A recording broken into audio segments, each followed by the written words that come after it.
Now, me applying for her job brings me out of the house, puts me in the office, but it also puts me in a position where I can make some changes that happen in the houses. Okay. And that's the place where I want to be to Okay. start. So that's her job title, right? Yes. What is her job title? Her job title is Supported Services Coordinator. And I have her little job description right here. All right. So what I need you to do with that is send that over. Send that over to me. Okay. That's a big piece of this here. And this is what I said. I was pleasantly surprised to see all that you have, and all the credentials you have. The issue for me with your resume is that it tells me about your credentials. It doesn't tell me about your impact. So let me give you an example. You said you created this process for training. Right. That was under this house lead support services specialist? Yes. All right. So when I look at this, I see a job description, not, again, impact. When we're applying for a job, when we're looking at the posting for a job, the job description is fine because it kind of gives us an idea of what our day-to-day function will look like. Right. What it does not tell us is what the metrics are behind that. So it doesn't say, let's say you're going into a job and as a house supervisor, we're gonna pick any job. We go to a job as any kind of supervisor, and it says you have to maintain 40% retention, or you have to cut waste by some. It doesn't, job descriptions don't tell you that, right? Those are metrics. So anytime you're trying to move from one job to another job, what you've got to do is to give performance metrics that say, I can handle the job I'm going to. Now, does that make sense? It makes a lot of sense, and I've heard that before. Yeah, I heard that before. Also, on this particular job, I've done some other things too, but I'll tell you about that too, which was an impact. Right, and we're going to have to talk about that. And so what you want to do in your resume is say, I've created processes with these kind of metrics. You have a need for this kind of position, which may utilize some of my skills. See the results I got before. Okay. Match up to what you're looking for. You see what I'm saying? Yeah, I do. I understand totally. Trust me, I do. So your resume, where it's light, you know, it reads more like a job description or a job posting as opposed to a performance. Okay, and that's what I want to change. Yeah, you need to change this.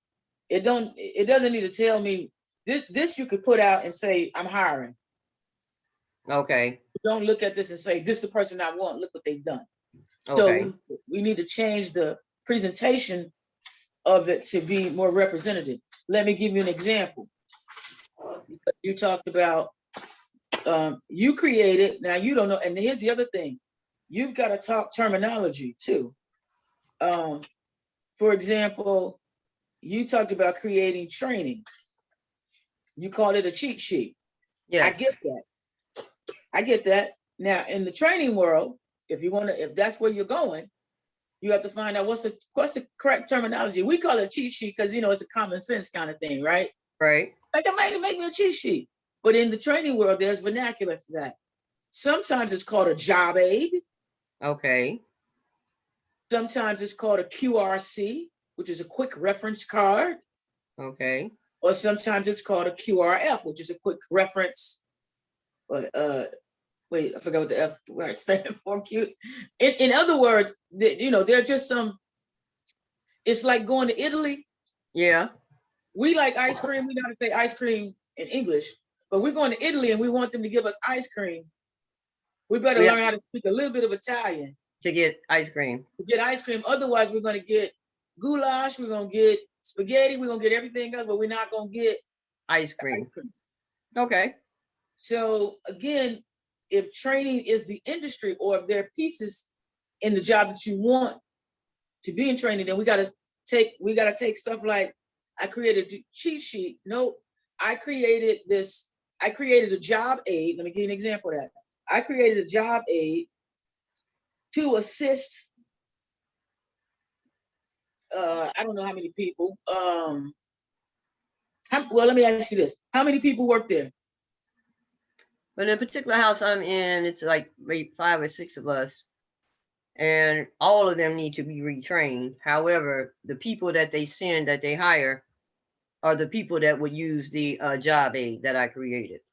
Okay, so give me some numbers. They don't hire people that often, but when they do, they might hire 2 people a year. Okay, but does the job aid, is the job aid applicable for, I'm assuming y'all got more than one house in your network. I don't know.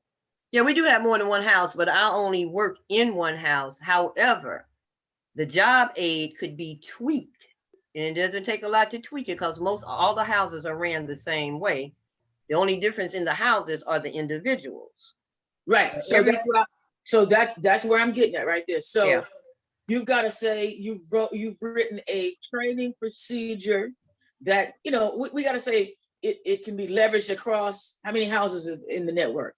And that I don't know, but it's more than 6. Okay, let's just guess. 6 houses. How many people in each house that would need to use this? What's the staff size? On any given shift, I'm gonna try to get all the staff at one time, not any given shift. So I'm gonna say it's about 10 people in each house. So that's 60 people at any given time. Okay. Yeah. But here's what we did. Here's what you're doing. You're looking at, I've created a training process that can be leveraged by 60 individuals for consistent performance. Yes. That's different than anything you wrote on your resume. Yes, it is. It is. Right? A lot different. So because then that tells, you know, and you know, and when they come, you're talking about users when they first start, right? Yes. That's called an onboarding process. So yes. I've created, well, let me ask you a couple other questions, because maybe you've created an entire onboarding process. You may say, I've created an onboarding process, which is a hiring process, essentially. Right. Which consists of, and then you talk about what the components of that are, right? Okay. Job aid, whatever they are, those components are, we push that, which can be levied or leveraged across 6 different working units that cover 60 people. You know what I mean? Exactly. We got to talk about impact and what it changes. What's the impact of that? Well, continuity. If you had that, would it cause less errors? I would believe so if people follow their processes and procedures. Okay, so there's what we're talking about. Results. So now you think of results. I created this process. This is the impact. Here's the result. As a result of having this in place, we've seen retention increase, which means people stay in the job longer because they understand expectations. We've seen, let's say, medication errors decreased because, so those are the kinds of things you're looking for, and you'll have to supply me with those in order for me to, but that's it, right? So it's to change the thinking about it. Okay. So you want to start with all of this. You're gonna have to go back and look at this, like, all right, for each of these jobs, if training is the thing, and I think that's what you're after. I think you're after more responsibility with the training stuff. And what I want to do more readily is see the job description of the person you're trying to, you want to get now, so that we can see how you can change this. So we're going to have a more conversation now about some of this to see if we can pull out some numbers to help you formulate okay, some of what you're trying to do. So let me read through masters. And here's the thing, back in the day, our degrees were really important. Right. They're not so much anymore. And that's now that I got to pay for it. What has happened though is that the market has changed. What we are looking at in the industry now is can the person perform as opposed to Performance. where they learned it from? Yeah. And we're very much getting away from where you learned it from, unless you're going into medical school or some of higher education or something like that, then people still care about that. Because of the introduction of the internet and technology skills and stuff, nobody really cares where you learn Microsoft Office or where you Right. learn PowerPoint. They care that you know it or you don't. That you know it. Yeah.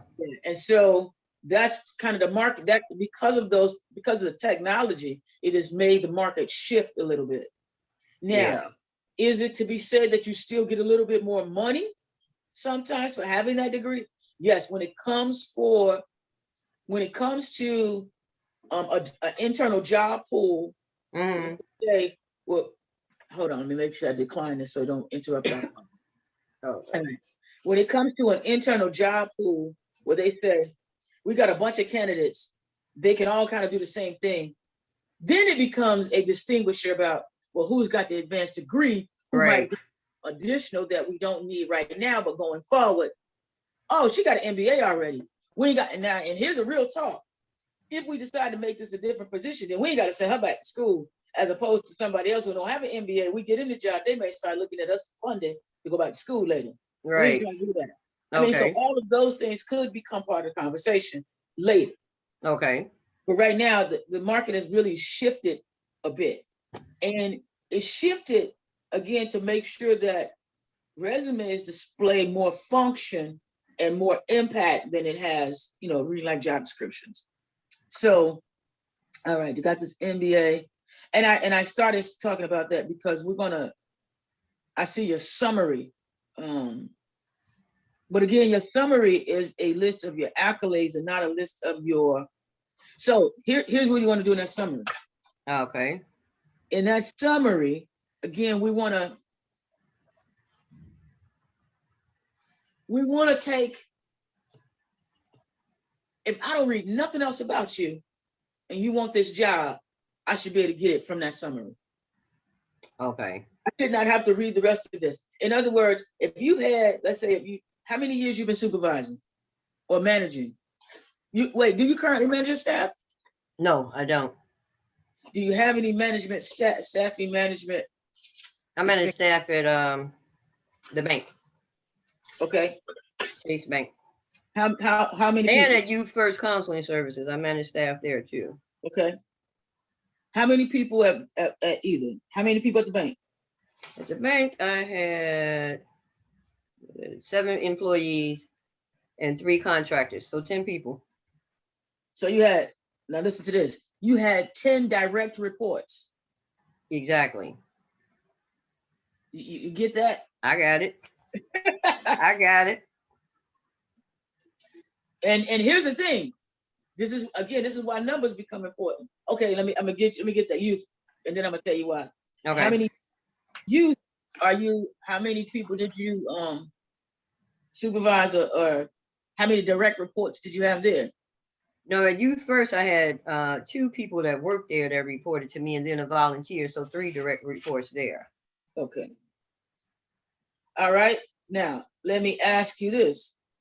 How long ago or how many years did you do this, or do you still do pieces of it? Youth First, I stopped in 2013 when he lost his company. And at the bank, I left in 2007 when they threw our department out. Now, with the job I have now, currently, the supervisor has asked me to take charge of the particular house that I work in to make sure that everything runs smoothly, which includes, telling staff, like, do this, do that, don't do this, or don't do that. But not to the point where, I can tell them what to do and what not to do, just make suggestions. If they don't do it, let her know. But other than that, I don't have any direct reports at this house. At this job. So she wants you to supervise without paying you to supervise. Basically, that's what the company is doing to everybody. Let me explain it. I just worked down. We got a supervisor, which we don't need, because all she really does is process timesheets and then reprimand people After the Susan position, the one I'm going for, tells her, oh, Lisa laying on the couch watching TV. Well, Lisa done did all the work. But anyway, she's a supervisor. So she has this other girl who was the acting supervisor before she came, basically doing all the supervisory work for Valparaiso sites. And then what she's not doing, she's asking me to do for the site that I'm in. So basically, all she really has to do is sign timesheets. So And everybody's okay with that, but me. well, because you're doing the work. Everybody else ain't doing the work. They just there. They're just there. And really, there's nobody with any power there to do anything about what they're doing. They don't have anybody with power there, period. Right. Hence the reason, well, I'm not going to say they don't have any power. They don't know how to use their power. Because Susan has power. The position I'm going for, she has a little power. The guy above her has all the power. Right. No, I'm saying the people in your house are okay with it. Oh yeah, because they ain't got to do nothing. They ain't got to do nothing. That's what I was getting at. And ain't nobody reprimanding them for not doing anything. Correct. Because if you call them up and say, why you laying down, why you sitting down, why you not doing that, they're gonna turn around and tell you, well, I don't feel good, my stomach hurt, my chest is beating fast. What you gonna do with that? Oh, you get to go home. You need a sick day. Goodbye. But then now you have to find somebody to come and replace them, which you don't have. You don't have it. Well, that means that that's a whole nother conversation. Organization is staffed wrong then. Baby, somebody to replace somebody. That's why I need to get in that position. That's why I need that job. Okay. So they don't know what they're doing.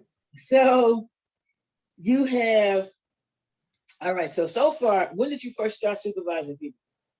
When I worked at the bank. Well, that's not true. That is not true. I worked for the YWCA like 1,000,000 years ago, which is so long ago, it's not on this resume. And I worked in the Department of Development with the Director of Development, which I was her administrative assistant. And every time she brought in a group of volunteers to do projects, because she had to do a lot of projects, I supervised all of those volunteers every time. Okay, what year was that? When did you start that? Oh shit, I was married.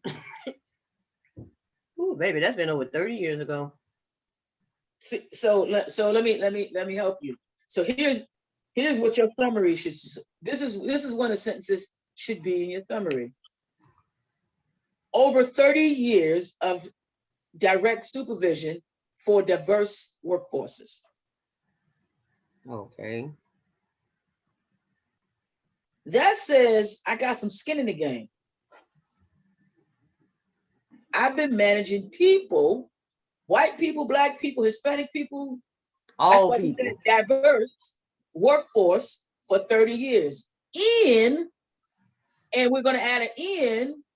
So let me think of, I'm going to get you the right word. So you see what we got the 30 years, right? Right, I do. 30 years of direct management and we'll fix it up later. Direct management for diverse workforces in, I don't know what word I want to say right there. In various work environments. We're going to just put various work environments right now until I think of something sophisticated. Okay. But you get what I'm saying? I do understand. Trust me, I'm on the same page with you. I'm just so grateful. So when you read, if you are an employer looking to fill a position and you read that sentence, as opposed to leadership experience includes supervisory, recruiting, hiring, conducting, and training. Right. If you are direct management or direct supervision for 30 years of a diverse workforce, you've done all of that. You might imply that. But actually what that does is open the door to be more specific. So for example, if that's our first sentence, because that's our biggest number, okay, then you might say, how long you been doing this this process you created for the house? That's only been about a year.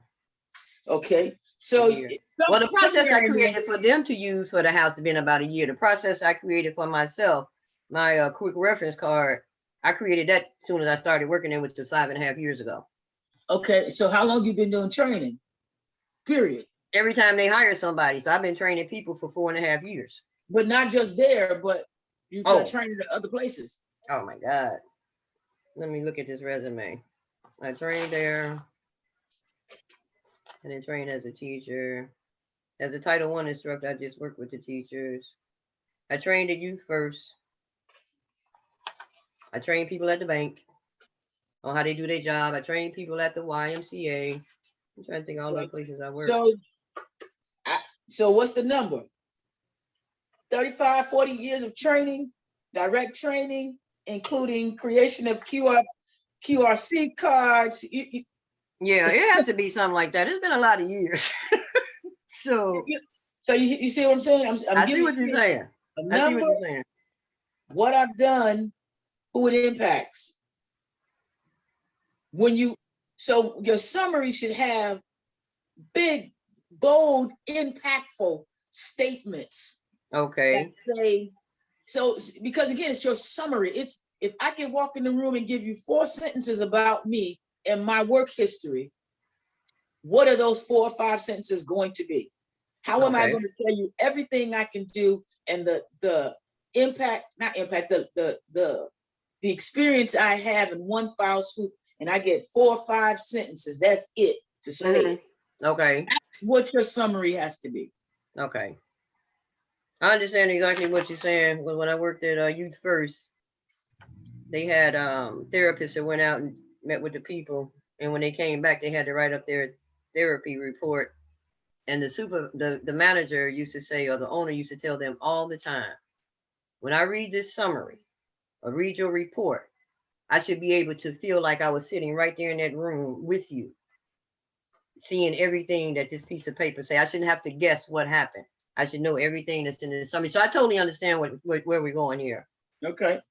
So that's how I want you to rework your summary a little bit. You got to look and think of the summary is the number. So you're going to take all of the stuff that you've done below and say, I did training here, I did, this here, I did, and kind of make yourself I would say the approach is look at each job and say 5 years of training, 1 year of this, 6 years of that, and then go through each of the jobs. Then when you come back and you got all that laid out per job, then create your summary from those. Okay. Okay. Because then you will have it broken down into 10 years of training, 5 years of supervising, 7 years of this, that, right? That'll be at the top. When it comes down to the jobs themselves, now you got all this other stuff. We're going to make, again, those sentences have impact. Okay. So collaborate, consult, communicate effectively with habilitation manager and stakeholders. And well, you got that stakeholders thing, right? Throughout the recruitment and onboarding process. Okay.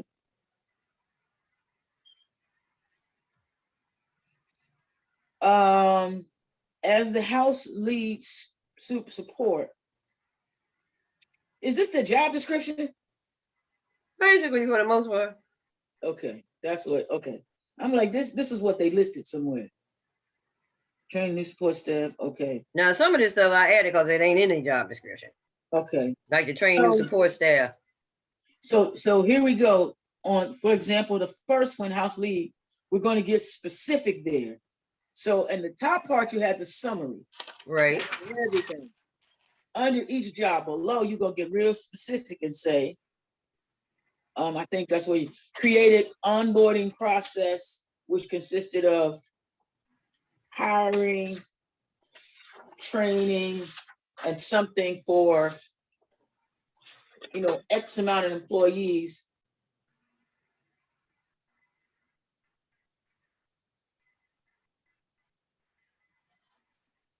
Because those numbers are going to be specific to this job. Okay. Right. Let me see. Identifying such consumers' needs, usually utilizing company policies and technology, take appropriate action.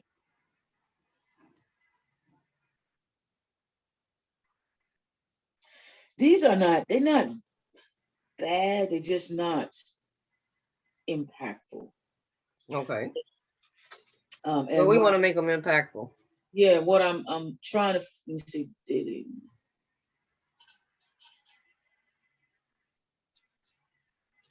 All right, so this is what I'm gonna say. It's gonna take a couple of rounds. What I want you to do is to go back.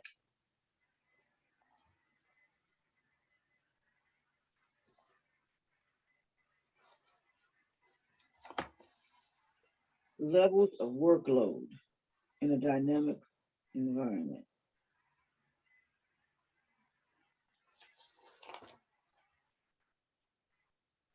We're going to try to add numbers in here where you can. I may give you a sheet. I've got what you call a cheat sheet myself. Mm-hmm.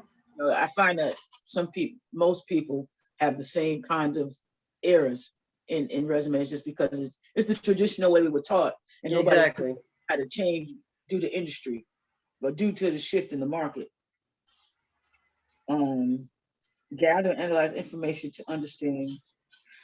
Think of some of these. So, example, you said gather and analyze information to understand problems and situations. All right. Give me an example. What does that mean? Give me an example when you say that and you did that. What was the result? Did that create something? Well, for me, gather and analyze, and this is probably one of the things I put in there. I have to go back and look at their job description. But gather and analyze information to understand problems and situations. For me, in that company or the house I work in, I got two guys. They have behaviors, and once you're working with them long enough, you know what triggers their behaviors, and you know how to keep them calm. So the trigger might be right there, but you know what to do to make it just go away altogether before it just gets back in there. And for me, gathering the information has been watching them over the years, which it didn't take me that many years to figure out what to do, and then analyze the information to understand how to fix the problem. So if I know that you're going to sit here and start doing this, All right. I know right away I need to do something to turn you away from doing that, so you won't go into a full-fledged behavior. All right. So is there such thing called a behavior analysis, or? Well, they have one that they created at the company, but it doesn't work. All right. So I created my own for me. All right. So then, is that what you're talking about? For the most part, yeah. Okay. So then that's more specific than gather and analyze. So did you create a behavior assessment? I didn't create I didn't put anything on paper. What I did was I've observed, like I said, these guys over the years. So I have talked to the people that I work with to let them know how to handle a situation when they when something triggers them to go into a behavior. We have like the guy that pats his head like this. Sometimes he's patting his head because he just got to get it out, and sometimes he's getting ready to go into behavior. But the one thing I do know, when he walks up to you and say, "Are you okay?" I know right away that you're not supposed to say, you shouldn't say anything to him, because I made the fatal mistake of one day, which is how I found this out, saying, "Yes, I'm okay." And once I said that, that just gave him permission in his mind to tear the damn club up. To make it not okay. Exactly. So once I learned that, once he asks you that question, I tell staff all the time, do not, whatever you do not answer that. I don't care how many times he asks it. Don't answer it, because if you do, he's gonna tear the club up. But if you don't answer it, eventually he'll sit there and just stare at you. So what is that though? What is that called? That's it. What they would call it is redirecting his behavior. I would call it like basically ignoring or not acknowledging that you're asking me to do something to give, because I know what's going to happen if you say anything. It don't even have to be okay. Right. I got you. If you say anything, it's just in his mind, she okay with me like beating my head, because he never hurts himself. He slams door. I mean, he never hurts anybody. He just hurts himself. So he'll start beating. It's not a good situation. It's not good. So I had to come up with a way for me to not have this happen every time I went to work.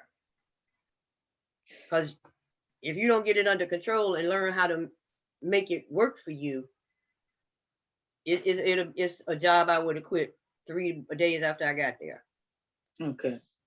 So if I asked you to tell me 2 sentences, give me two examples specifically under the support services specialist where you made a difference, what would they be? In that particular house, I made a difference when I came in and found that the house had no food. The guys had hand-me-down clothes. They had furniture that somebody pulled out of an alley and put in there. They were just living like bums. I changed their food stamps from being to zero balance up to having $500 to $600 now every month. Okay, so let's stay right there then.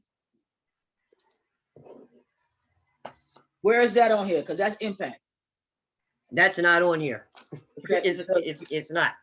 Right. So again, when I'm looking for somebody who can lead. I got a situation. I'm looking for somebody who can make this situation better. That's why I'm hiring. Okay. What are you going to show me that you've done that's going to make potentially the situation, like you said, you come in, you're like, hey, look, I can show you how to, let me give you an example. Another example that came to mind. You said a few minutes ago, you said, if I reprimand somebody, or if they reprimand somebody, tell them they can't, if you say, why are you sleeping on the couch? They say, because my work is done. Or I got a headache, or would you say, I got a headache? Yeah, my stomach hurt, something like that. You would say, I can't send them home because I got to find somebody to replace them. Right? That's the problem. That's the issue. Yeah. So with all my years of supervisory experience, this is what I'm going to say. I can solve that for you. Here's what you're going to do. You're going to, instead of hiring, how many full-time positions you got? 5, 6? I don't know how many people work in that house. Everybody's full-time except one person.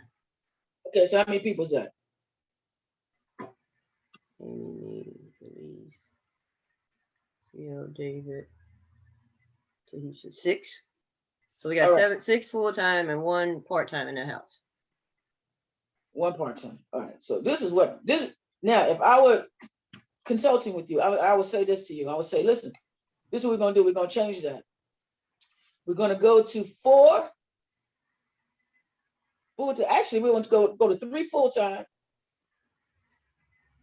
and 3 part-time extended.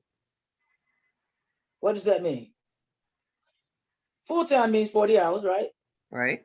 Part-time extended means anywhere from, it can mean anything from 10 hours a week to 35 hours a week. Okay. Up to 40. They can't go over 40. That's why they call it part-time extended, right? Okay. That's what the law says, right? Okay. Here's why. And you would say, well, why would you do that? I'm going to say, look, this is why. Because you're going to have 3 full-time people on the schedule. You're going to have 3 part-time extended people. When the full-time people, and everybody's going to be trained. We'll create a training program. Everybody's going to know exactly the same how to do every position in the house. Now, when I put up a schedule, I need a certain amount of people to fill any one-day schedule. What day is that? How many people work in a day typically? 2. Because you have, Monday through Thursday, you got 2 shifts, 3 to 11, 11 to 7. Okay. On Friday, you got 3 shifts, 7 to 3, 3 to 11, 11 to 7. And on Friday, Saturday, and Sunday, you got 3 shifts. So that's 6 people over the weekend. Well, they got right now 7 people coming in over the weekend, overlapping. So now that part is good. But this is what I would do to keep all that other stuff from happening. So you got 3 full-time, 3 part-time extended. I would put my schedule out in front of the whole staff at one time for each quarter. Mm-hmm. And so I would be saying to you, Angela, we're going to change your staff tomorrow. We're going to we're going to call a staff meeting. Right. Same day every quarter before the quarter starts and say, we're going to set the schedule. you guys are going to tell me what you're going to work. We're going to fill this. Who's going to take this full-time shift on this day? Who's going to take this 11 to 7? We're going to take this 3 to 11. And we're going to fill it in based on what y'all want to work. Now, what does that do? That takes away the whole, I can't work this. She can't work that. I got my dog doing this. I got my cat doing this. My mama Right. died. Y'all pick your own schedule. Now, going forward, if you're not going to be here, if you don't feel good, if the dog's sick, whatever, I don't want to hear about it. I don't care.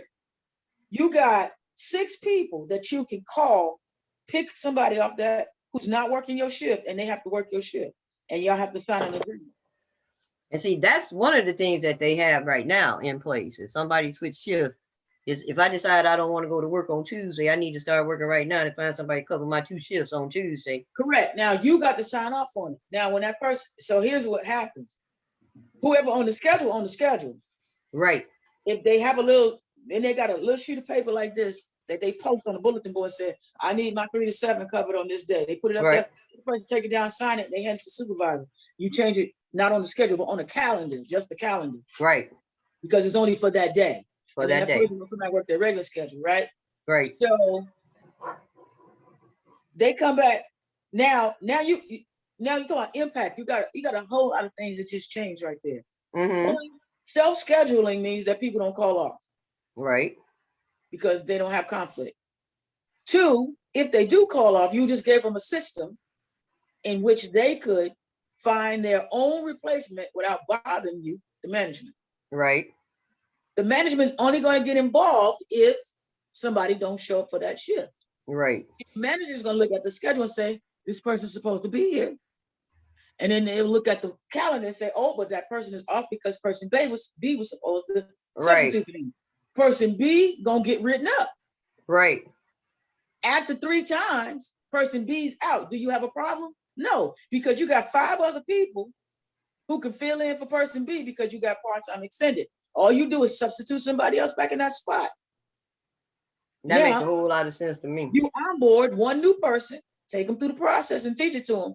Now, every time somebody clown, now does that mean somebody theoretically can be off work for the next 4 weeks? Because they got somebody on that sheet to fill their position for the next 4 weeks. Do you care? No. Because they're not going to get paid. And you got your shifts covered. But the shift is covered and your payroll is exactly the same no matter what body was there.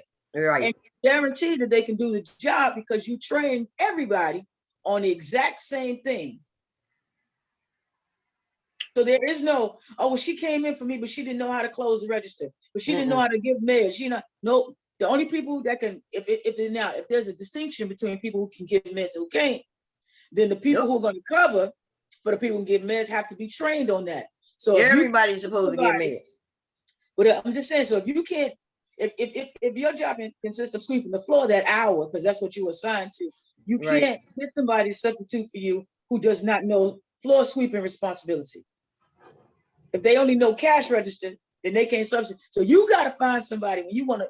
You see what I'm? So what I did there was switch all of this and shift all the responsibility to them. So when you go back and say, "Well, dang, you did all that change. What was the impact?" My retention is up because people picking their own schedules. They're happy.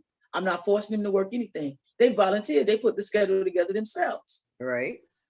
My turnover is down because everybody's happy. They control their own lives when they come and go. My budget didn't change, so I'm within whatever. Right.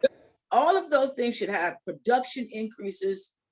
Should be a whole lot of wins out of a scenario like that. Right. I just know that scenario because I ran 6 departments with 300 some people in it for 20 years, and that was what we used.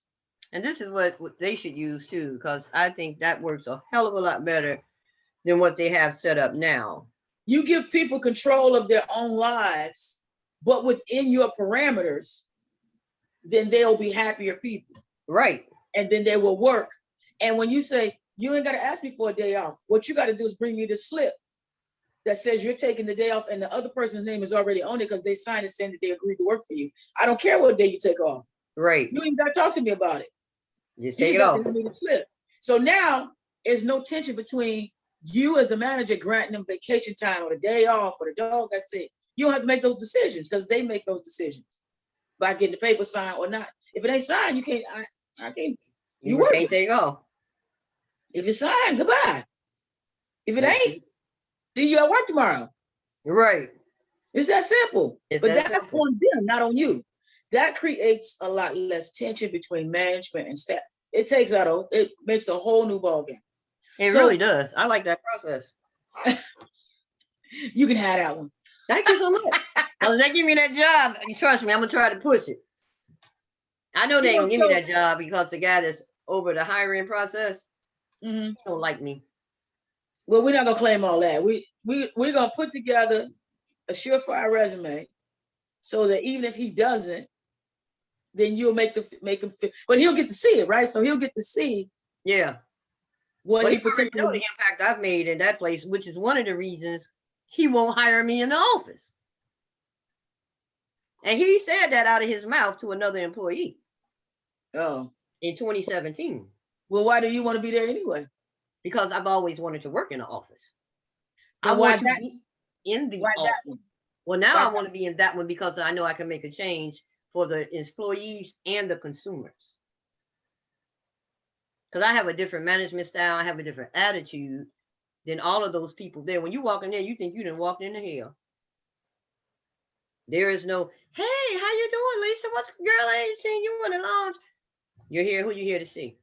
Okay, sign in. They're down there. It's not a good place to be.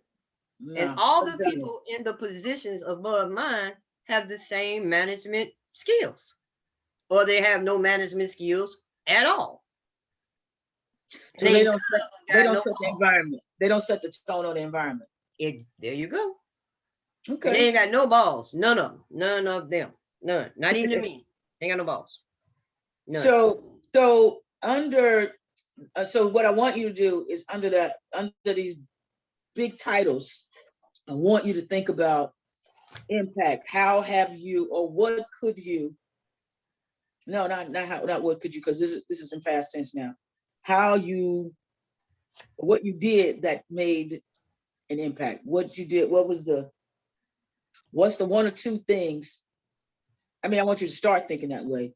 Okay. Don't give me the job description. Tell me how you did it and how it changed things.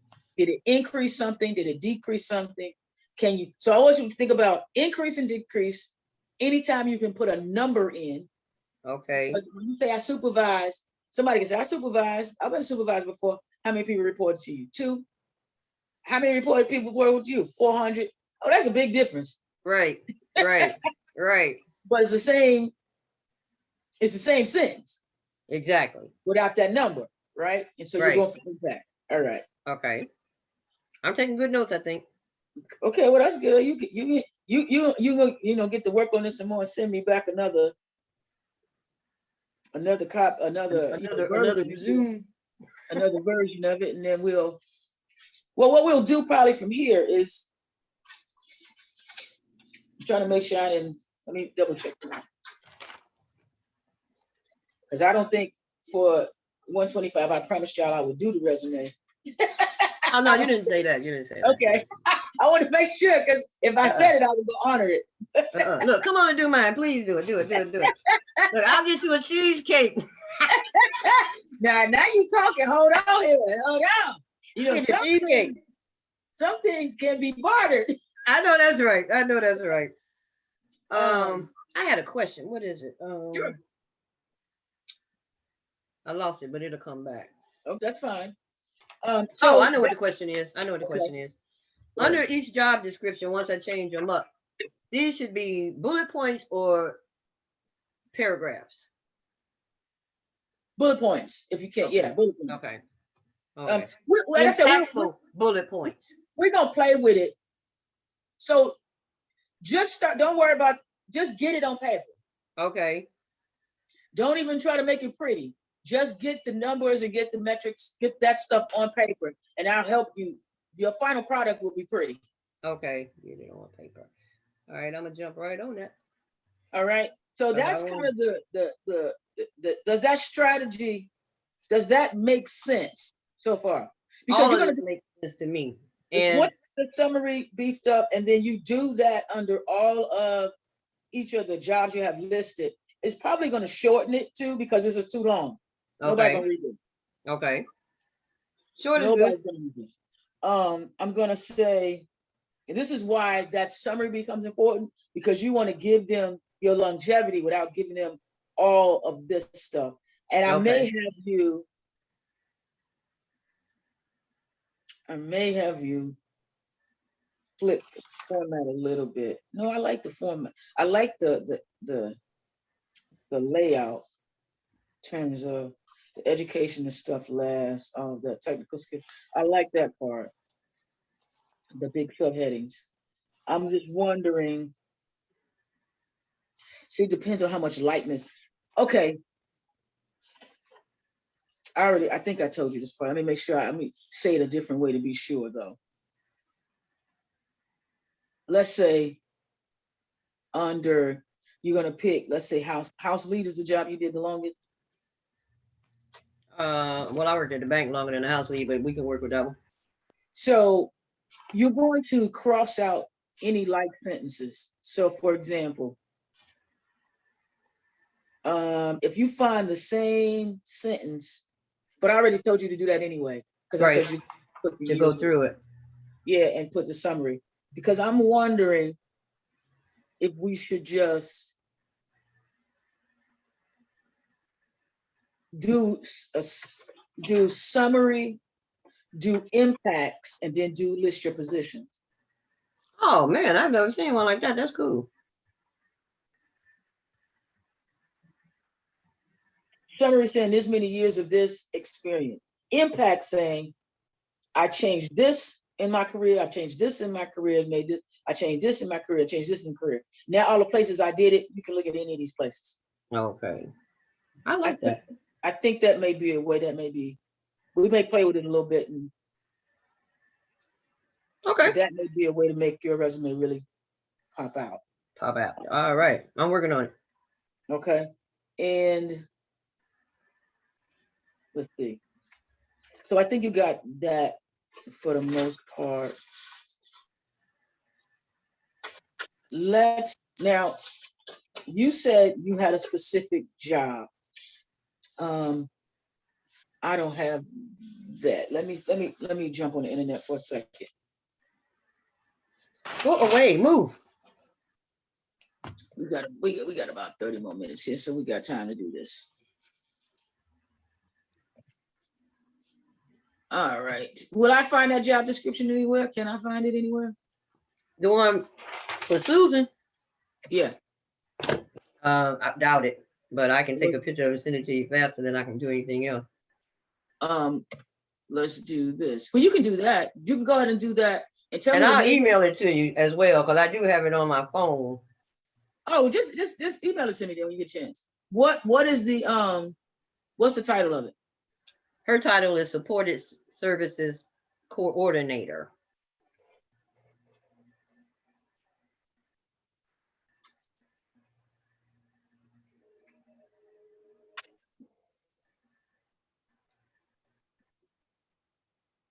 I can't spell. I can't spell when I'm typing fast. I mean, writing fast. Okay, I just sent this to Support Services Coordinator. Yeah.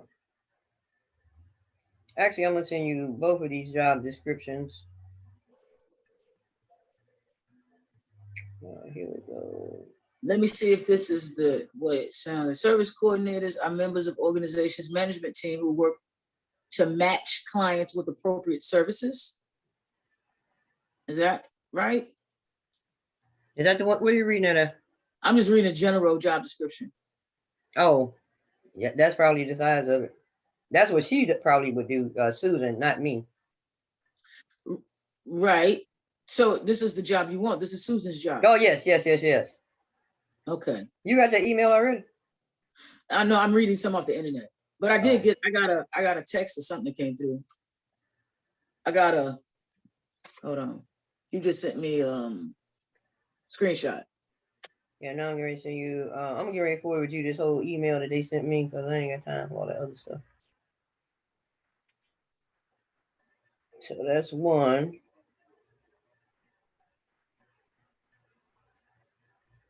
Hold up.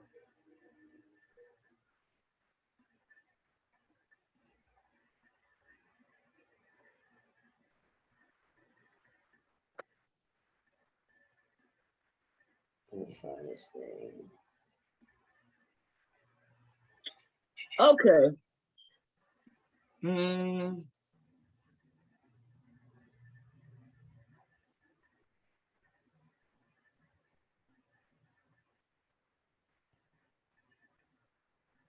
All right, I'm looking at the job description you just sent me. Mm-hmm. On some of those, I mean that's a good guide. Let's see. So interview and hire applicants. You've done that? Yes, I have. Okay. At the bank. So right there, how many years? I was at the bank in 1995 to 2007. So this is the way I want you to think about that. Okay. I interviewed and hired applicants for how many years? I interviewed and hired. I got 20 years, 30 years of hiring. Okay. Onboarding applicants for both professional and non-professional, meaning professional meaning salaried and hourly positions. I don't know if that's applicable. Okay. You felt so that does that make sense? Yes, it does. That changes the impact of that sentence tremendously. Right. All right. So take what you've got in Susan's and think about your own background. Make those actionable, under where it says essential duties and responsibilities. Uh-huh.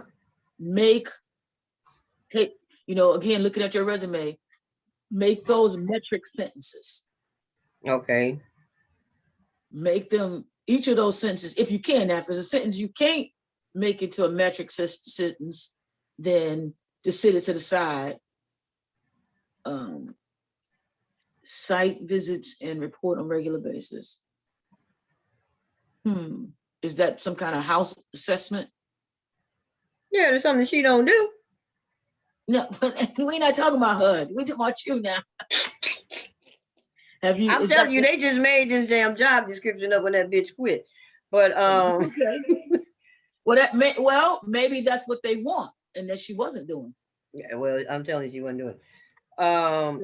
Yeah, but that is the site visits, going to the houses, to the various facilities, and seeing what's going on and making a report on the supported services side. And that's not something you've done before, is it? No, I haven't gone to anybody's house to do any. No. Okay, so don't think about it like that. Not within this organization. Think about your experience, though. In your experience, have you been responsible for something similar to that?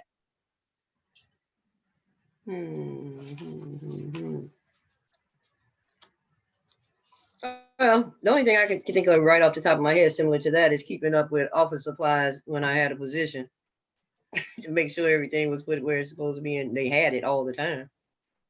Okay, so let me see, conduct on-site visits and report on a regular basis.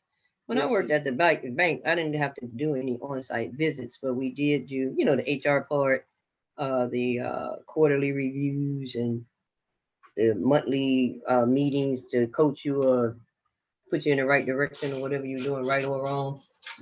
Okay, so that's the performance appraisal, ain't it? Yeah, I did all of that. Okay, I'll figure this out. Yeah, so again, that's probably gonna go back to your summary, please. Mm-hmm. Speaking about performance appraisal. Now, Deke, if you get lost in this, you just call me back. Okay. Because it's gonna be moments where it feels overwhelming. Oh, I know. I hate resumes. But you'll get through it. When I saw that your advertisement, I saw it twice. And the first time I'm like, I ain't gonna do that because I ain't looking for no job. I don't care. blah, blah, blah. And I'm thinking, are you crazy? I say, go on and do this. Well, Deke, I'm gonna tell you what. My advice to everybody is this: the best time to look for a job is when you don't need one. Well, I don't need one, but I'm looking for one. Well, here's the reason. It's a psychological thing. When people are looking for jobs, they are feeling like they need something.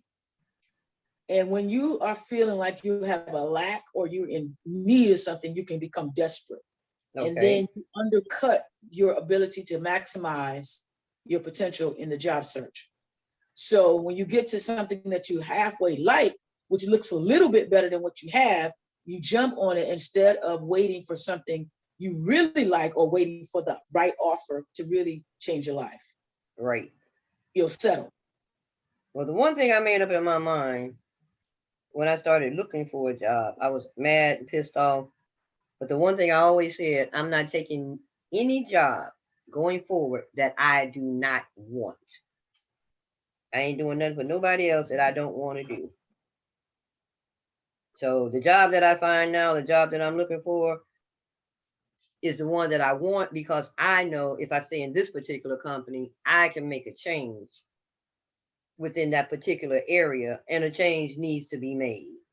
Okay. Okay. That's what I think. Okay. Well, it ain't what I think, it's what I know, because you have I'm gonna say 75% of the staff looking for a job.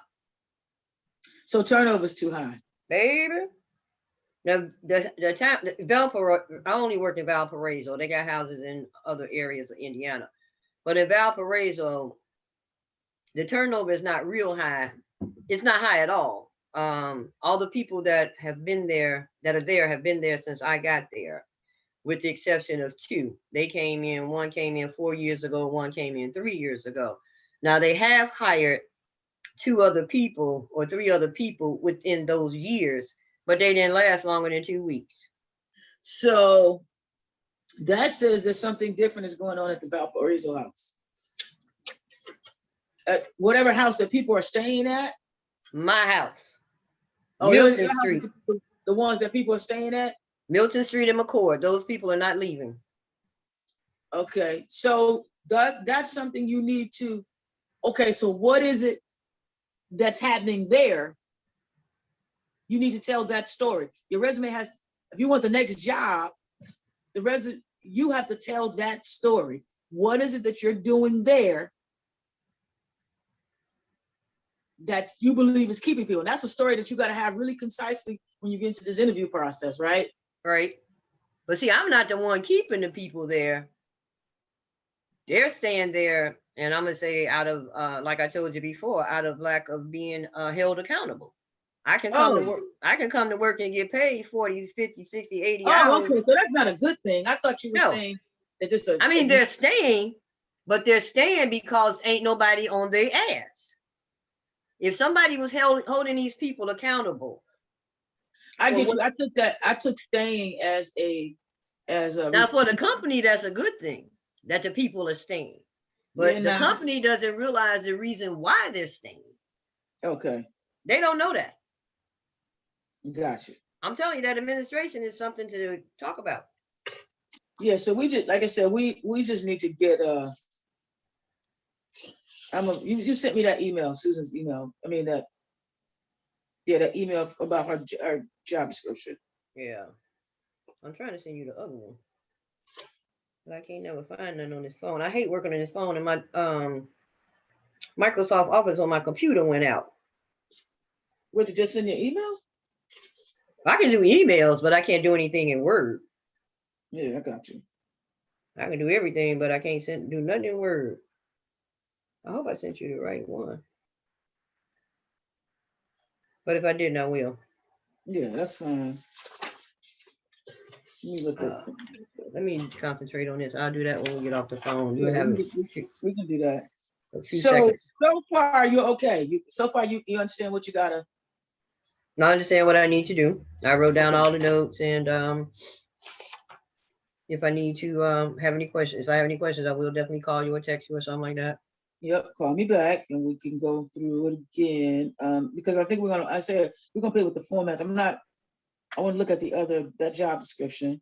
I'm gonna look at yours again some more side by side, because it's always helpful to know what it is you're going for Mm-hmm. on your resume, the impacts on your resume to project For what the you're going job. for. I Yeah. got one question real quick. Looking at, excuse me, this list of things this job is supposed to do, assist in reviewing accuracy of timesheets. How could that Okay. possibly be reworded to put Um, like numbers in? 'Cause I've done that before too in other jobs okay. at the bank. So, all right. So watch this. You're gonna do it. So tell me what you did at the bank concerning timesheets. I had to approve the because all our stuff at the bank was put in a computer. So Mhm. on the day before you're supposed to push it to the HR, the managers have to go in and approve the time off or the time worked, and make changes. And if I made the changes, I let the employee know the changes would have been made and then send it to HR. Okay. How many people? The same 7 Okay. at the bank. Yeah, the same 7 at the bank. Okay.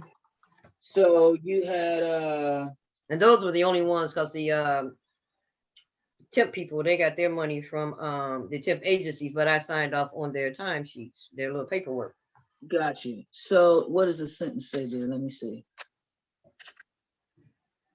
1, 2, 3, 4. It's the 4th bullet under essential duties. Okay, 1, 2, 3, 4. Assistant reviewing accuracy of timesheets. Mm-hmm. Do we want a financial statement there? I can't think of the exact wording, but we're gonna say something like responsible for processing, what do they call it? Reconciliation. Yeah, reconciliation. Mm-hmm. Reconcile time and attendance for employees on a weekly basis. Would you do on a weekly, bi-weekly? Bi-weekly. Let me see, we want to make it for employee, reconciled attendance. Let me see, payroll and reconcile payroll.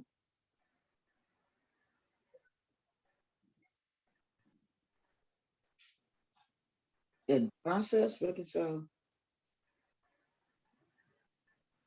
I'll define a sentence there. See, so here's the trick. This is one of the tricks I use. I will go look at a financial, let me see something. We go look at a financial job and see how they say it. Oh, okay.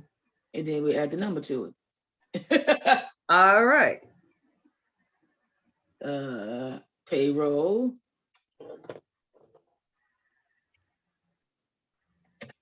Coordinator. All right. Pick something sophisticated, they might say.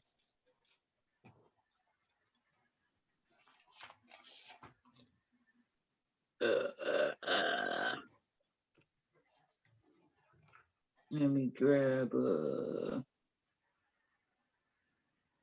that's not the one. Did y'all have full-time and part-time people? At the bank? Because it's different. Payroll stuff can be different. All the people that I supervise were all full-time, including the temporary staff.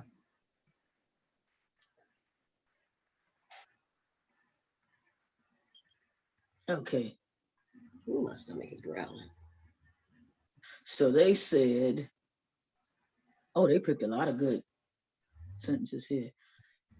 Prepare and submit payroll checks from employees. No, collect banking.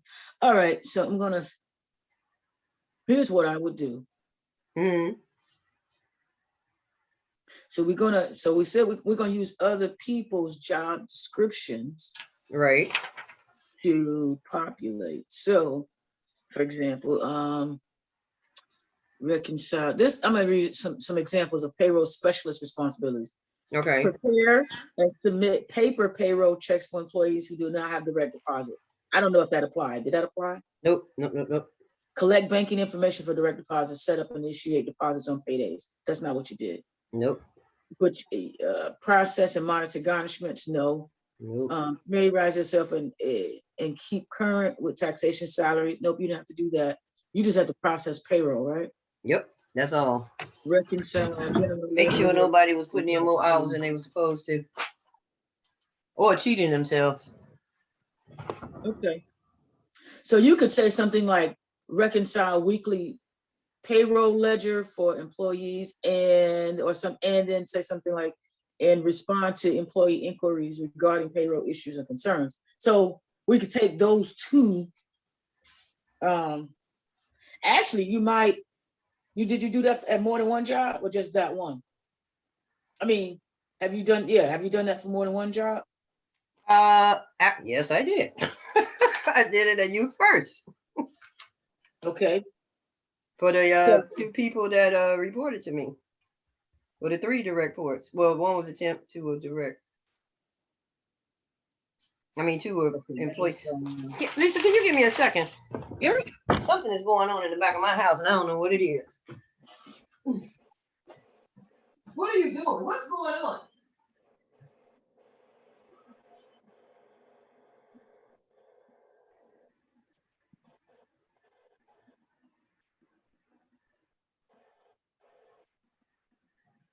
You're gonna get slaughtered.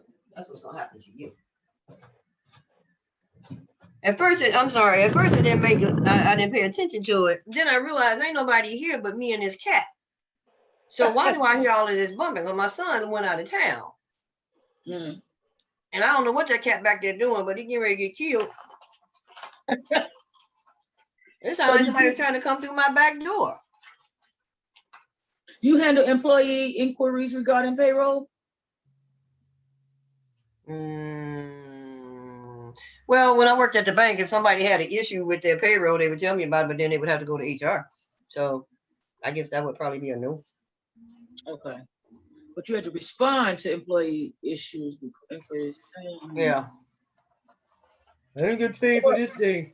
You got 2 hours out. Or did you just process payroll for your 7 employees? Well, for the bank, I just process it. But again, like I said, if their checks were wrong, I would be the first person they would tell. Okay. So we would say you process time and attendance. Is it weekly, bi-weekly? Bi-weekly. Process bi-weekly time and attendance for full-time employees? Yep. Something to that effect. And I got to figure out how many years that was. I was at the bank. Right. I think 13 years, but I didn't do that for 13 years. Again, you see, so you have, that's the thing, what I was saying, I'm going to change the format of your resume. Because you've been in the industry for so many years, it might be more impactful to have the bigger summary section pulling out the things that you will bring and then just list the where they were in a separate section. Did you send this to me via Word? You say, can I or did I? Did you? I can't remember if it was Word or if it was. I think I did send it via Word. Okay. Yeah, I know I did. You talking about my resume? Yeah. Yeah. I sent it via Word to that LMB. Yeah. I was just trying to make sure which I don't know if it came as a PDF or Word. No. I didn't do a PDF for you.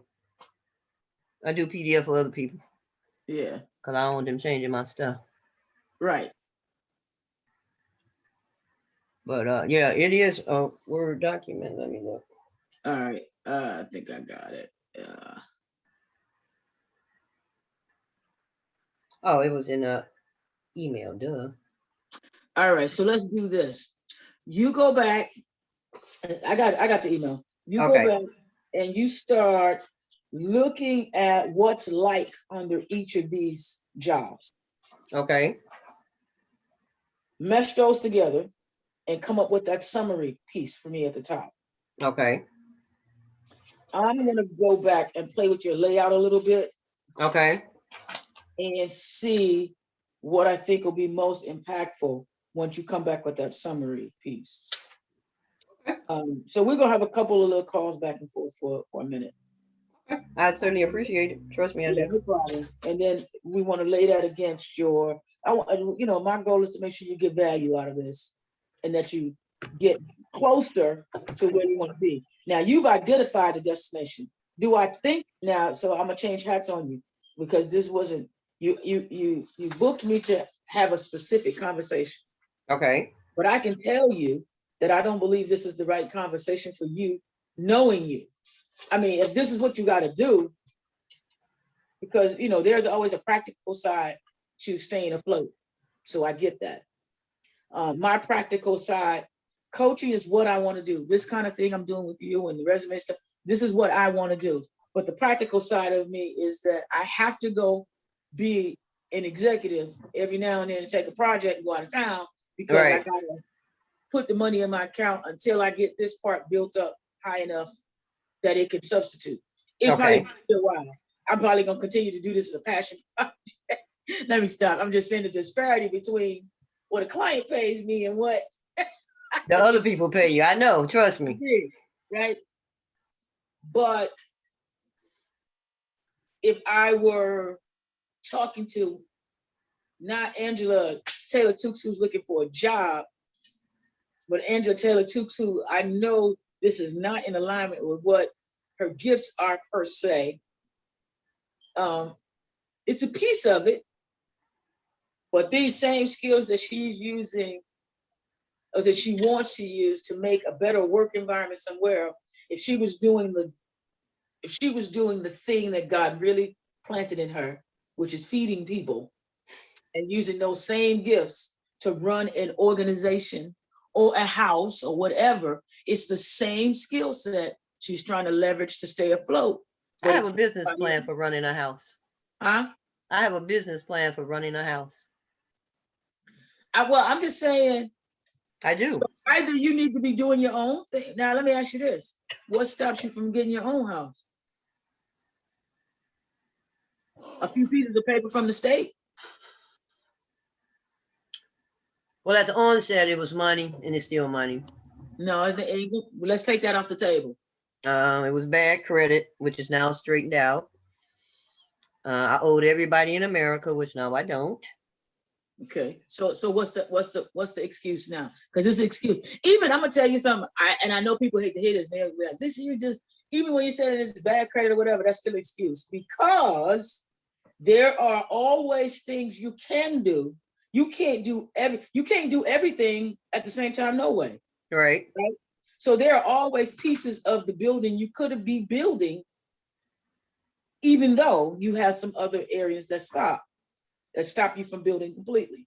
And even if God said, Angie, here's all the money, here's all the great credit, and here's everything, what you thought was everything, you still have the same stumbling blocks building it because the process is the process. Mm-hmm. And you cannot do it all at one time, no matter if you got all of what you think the resources are or not. So that's why I said those excuses. So what stops you from doing either in house for yourself and doing the same kind of business? What does the state require? Do you know? No, I don't. I can find out. This particular house that they have, I don't want that house. The house I'm looking for is a transitional home for homeless women So you can without create that. children. So you can create that yourself. Yes. And Okay. that's what I have a business plan for. So then why are we talking about their house? Because I don't have a house. I don't. Woo, you're gonna make me cry.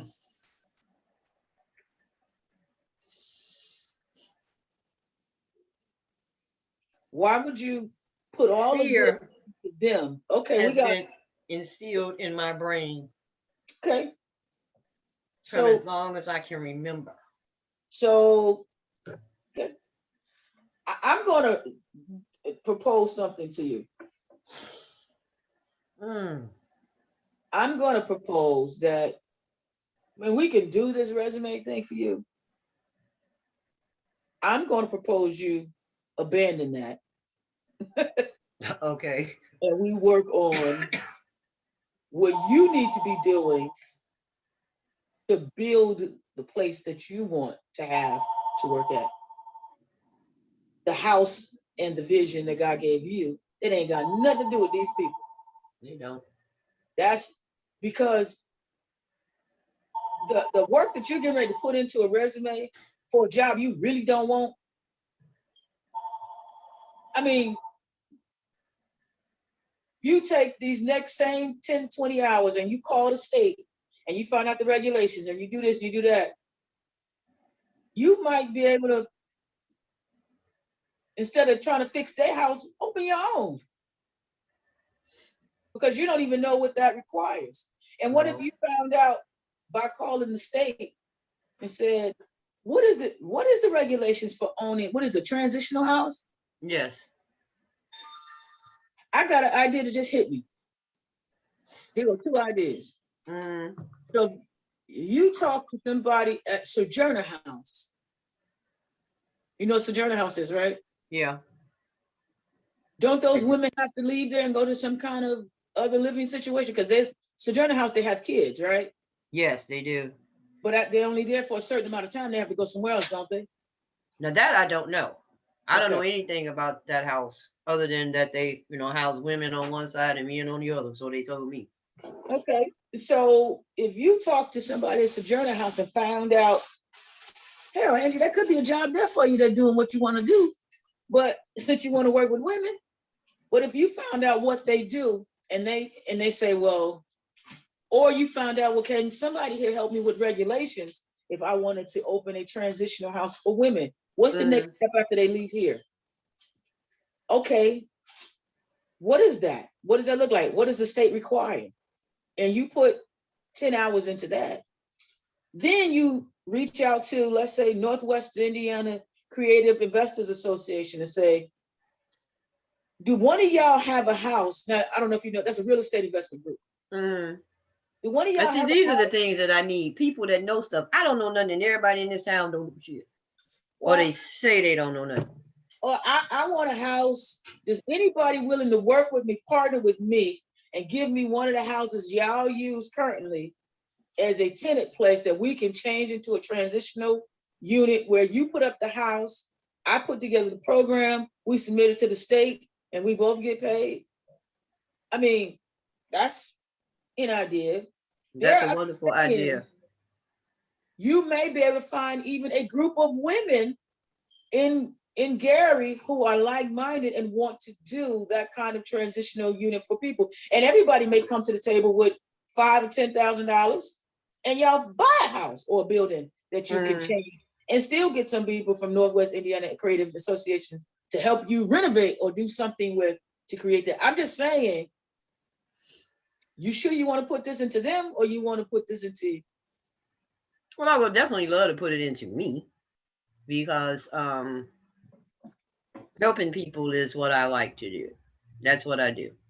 Well, helping people and feeding people. That's what I do. I don't know why, but that's what I do. You do that because that's what he built you to do. The problem is why you keep running from it. Because if he built you to do it, Angie, once you're doing it, he's not. You're saying, you understand that that's what he built you to do. You've always been clear about that. So what you're saying is that you don't trust God?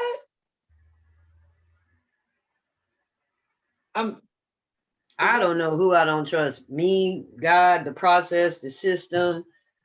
But you do know. You gotta know.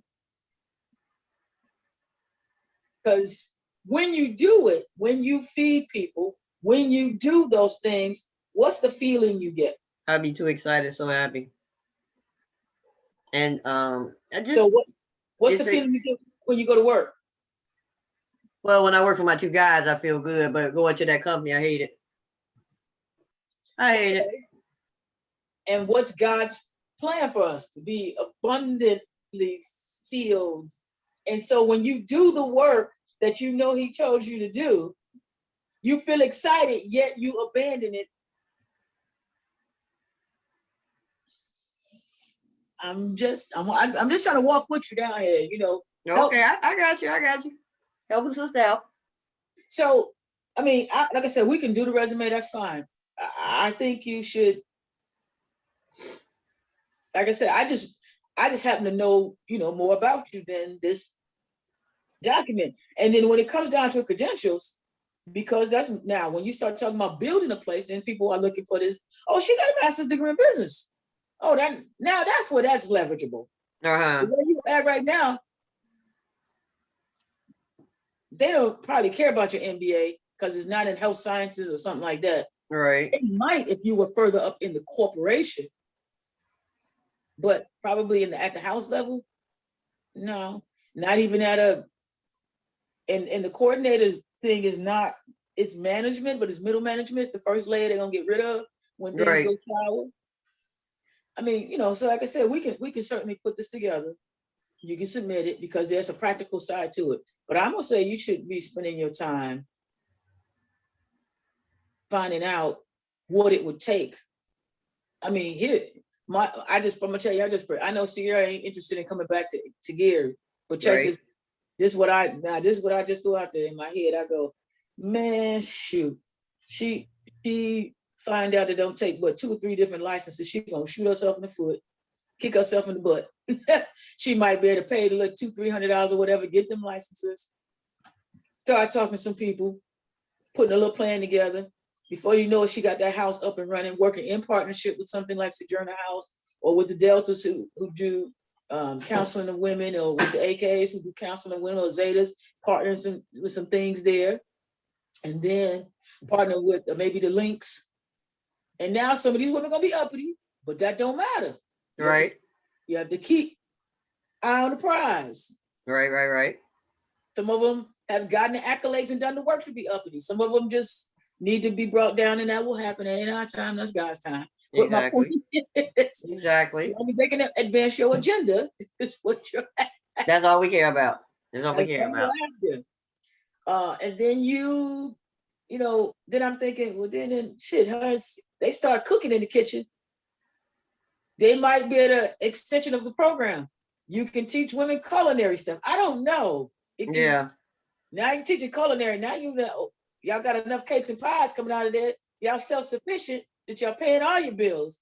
Well, shit, we put a little shed on the side with a store. I know that's right. Supplies now. Cakes and pies. Now they cakes and pies, and it sold 2,000 of them in a month. Now they need to start doing oxtails. I'm just saying. Yeah. There's a spot here in Gary, as far as food goes, that I told Sierra. I keep looking at that spot. I say we need to get this spot right here and do what we say we're going to do. As far as, have a little restaurant with real food, like that Sunday dinners. Mm-hmm. And I told her, it's a restaurant on the front, and right behind it is a house. All of it needs a whole lot of work, I'm sure. I said, but once we get it all together, nobody has to live in the house, but that's where we can store all our stuff and, like cook big pots of whatever we need to bring to the restaurant. It wouldn't be a sit-down restaurant.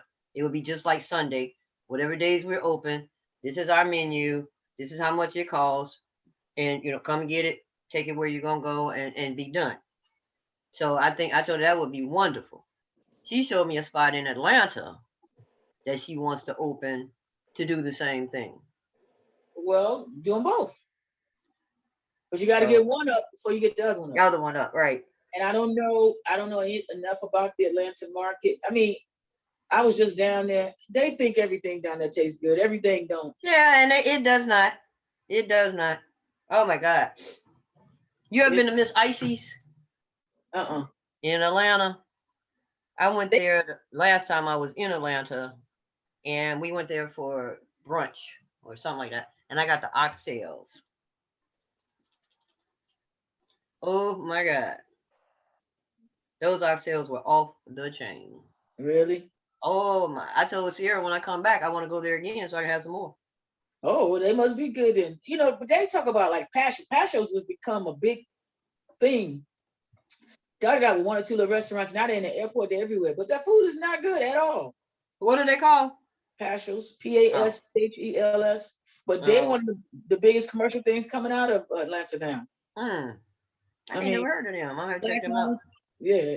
And then, Candy Burris own Old Lady Gang now. Uh-huh. They got what, 2 or 3 locations, and they say you can't ever get into one downtown, but it's I one. think I just saw something about her on Facebook about that too. Yeah, I mean, and she got a nightclub open now, but she only getting that business again because she's Candy Burris, not because the food was good. People were Good, gonna go exactly. because Yeah. she's Candy Burris, and they think they can get a glimpse of her. They're gonna go. So I don't know. Like I said, I don't know about the Atlanta market. I know that here there's room. Well, the place I'm talking about is on 41st and Broadway, right across from the taco joint, and it was called Silver Spoons. Okay. And some sisters had it. Isla told me about it because it was open when she told me about it, and she said they had some really good food on Sundays. Mm-hmm. So after she told me about it, I would go there every Sunday straight away from church, leave Trinity, fly right out there to 41st Street. They wouldn't be open. So I'm like, okay, maybe they're not open this day.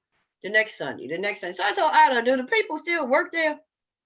I said, because every time I go, it ain't never open. And it ain't never been open yet. Let me ask you this. What about a food truck? We thought about a food truck. Mike Carson. Yeah. He tried to get me and Joyce to get a food truck with him. The only thing I don't like, I guess it's the same thing about a restaurant. A food truck, to me, is too open to the little critter crawlers outside. And I know everybody in the world got one. But a food truck would be okay, I guess. Actually, a food truck would be easier to keep creepy crawlers out of than a whole restaurant. Well, I'm talking about the mice and shit. Yeah, I'm saying.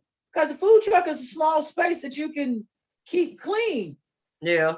Whole restaurants you can't keep that clean. Well, I ain't gonna be clean. I can't stand dirt. Staff, but I'm saying a food truck would be nice. You could get an old ice cream. I ain't trying to be funny, but you could get an old ice. You ain't even gotta start big. First of all, right. Get your kitchen a license to do whatever you need to do. Uh-huh. You could go get an old ice cream truck or old food truck, put it right outside the front of your house, and only sell food right out the side of your house and out of a food truck, because you can prepare it in your house, take it out to the food truck with some burners and serve it right out that window like an old ice cream truck to get started. So Angie, cut that out. We could do that. See, these are things we ain't never thought about, Lisa. Well, that's why I've been saying to y'all since last year. I'm not trying to be funny, but that's what coaching is about, because it helps you. I can't tell you what to do, but I can help you think about the options. Yeah. And then once you decide what you're gonna do, then I hold you accountable for getting it done. Get it done. Yeah. Yeah. So that's probably what we've never had. Well, I don't know about Sierra, but I ain't never had. The only time I've been held accountable. And I offered Sierra a couple of free coaching sessions, and she never came back. And I'm gonna tell you, she did put up a commercial kind of thing about a couple of months later, and I was just like, okay, you can't make people. The same reason you keep getting lost is the same reason you keep getting lost. If you know you keep getting lost, you need to have somebody help you. And here's the reason the Spirit told me when I saw that resume thing, do this. And maybe it was just for this conversation we're having now. I don't know. I don't, like I said, I only went into this conversation because knowing you, and I get it, and you're right, you always have a passion for people, but it's a passion for service, which is what we're supposed to have. It's just that God gives us that. Everybody created is supposed to serve. Exactly. He gave everybody a specific way to serve them. And knowing that, and here's one of the ways you know what it is. When people come and talk to you, what do they come and talk to you about? Food. If you pick up the phone, I'm gonna do this. The next 10 times your phone ring, write down the topic. Okay. Was it food? Was it the kids? What was it? Okay. And watch and see what it is. But you already know the answer. Yeah, you're right. I do. And I so do. God's like, why do I have to bang you over the damn head? I done sent 12 people to tell you, fix me a cake, fix me a cake, fix me a cake. Well, what the hell else you want them to do? I know that's right. I'm gonna fix him a cake. 12 people that came to the door asking for cake. What does God want me to do? Probably bake cakes since that's what everybody asking you for. I'm just saying. Oh my goodness. Yeah. You know, Steve Harvey, ain't nobody going to make him a cake. When they call Steve Harvey, what they want him to do? Be a comedian. They want to laugh. Host the You show. wouldn't call Steve Harvey to get a cake. Yep. That don't make sense. He's not good at that. We presume he's not good at that. Ain't nobody knocking on the door asking for it. Exactly. So that's all I'm saying. Okay. I hear you. Well, I will start doing that. Looking into what it takes. Move forward however you see. Your call. But you got all my fees. Okay, well, I still gotta have a job. But, So you until I get off the ground. Did the machine just kick you off? No, I'm still here. I can hear you. One part, but not the other part. Oh, okay. Yeah, I can hear you, but I can't see you anymore. Oh, okay. I can see me. Kicked us out of one piece. Well, maybe our time is up based on what is. So, all right. So how do you want to proceed? Now you got me all messed up now. Let me. Yeah, it's okay. I'm gonna join you back again. Actually, I ain't got to join it on here. I could join it back on here. Out. 1 second. I'm going to since we started, finish working on this resume, if we work on it together or not, to make it look like something. But I'm also going to do is spend time on what you told me to do is or what you suggested is to find out what it takes to do either one, the house or the restaurant, preferably the house first. Because that's something that has really been a passion for me for years. I don't like for people to be homeless. And it took me a long time to figure out which area of the homelessness I wanted to work with. And years ago, when I was going to the psychologist, I told her about this. And she told me to hurry up and stop being crazy and get this house started because there's a whole lot of women out here waiting for me because they need a place like that. And they're going to be homeless until you take care of it. Yeah. And I can't tell you how many years ago that was. And then I went to college to get this master's degree, and the capstone was to create a business. So we created a transitional home. That was our business. Mm-hmm. And that was my idea. We had a bunch of ideas, and the professor picked the one out of the group that he liked the best, and the transitional home was the one he liked the best out of our group. And so we went with that. And when it was all said and done, when the class was over and time to graduate, he told me, you should make this a real business. So I hear you. Keep beating me in the head. Go ahead. Pull out the stick. Go ahead. You know, how much longer? Go ahead. Just beat me down. So And the only quote unquote excuse I can really say I have, Lisa, is fear. Being from the old school, being raised by a crazy motherfucker. If you don't work, you don't eat. Yeah. And you ain't got nowhere to live. So you can never, ever be without a job. That's in the back of my head every day I wake up. Okay, let's hold on to that. I'm going to let you keep that. Did they say you couldn't be? Let me ask you like this. Did they say you can't be without a job or you had to work for somebody else? My father just said you have to work. You have to work for a living in order to eat. I wanted to be a teacher. That was my lifelong dream as a kid. To be a teacher. My father told me you too motherfucking mean to be a teacher. Okay, so Angie, now there's no nothing that anybody can say because here's what happened. He broke your heart when he did that. He did. That's what happened.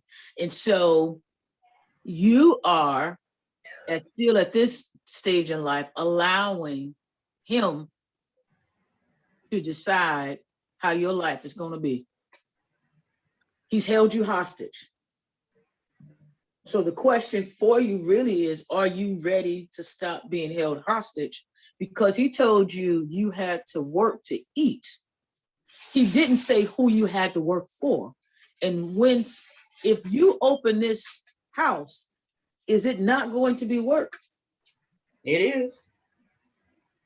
It is. So a lot of it. What he said limited your view to understand that aren't there self-employed people who go to work every day?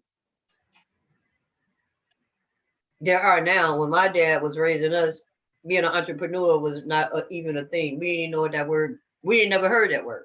That may be true, but now that you know, though, you do realize that there were entrepreneurs, there were Black Wall Street and all that stuff before us. Yeah. So there were Black people who were self-employed working every day. It was because he didn't have an understanding that that was an option, that he limited your ability to see it as an option. But All now of his children have worked until they retired, except me and my sister, because we ain't got nowhere to retire from.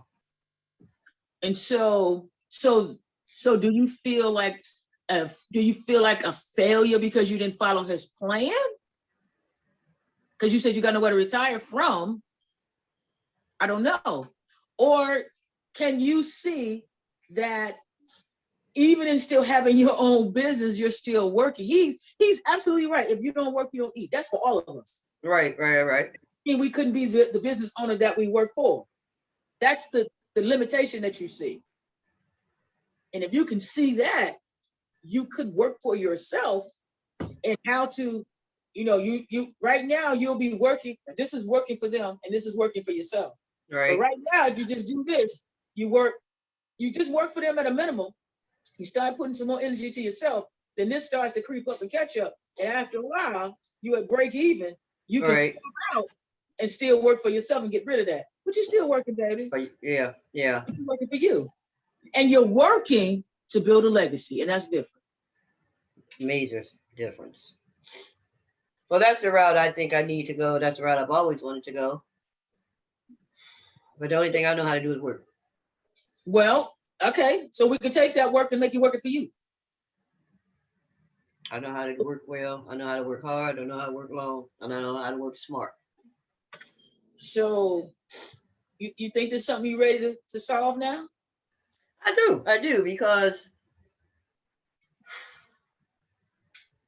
I need a change. I want a change. And I don't want to live the rest of my days sitting right here in this house, on this street, in this town.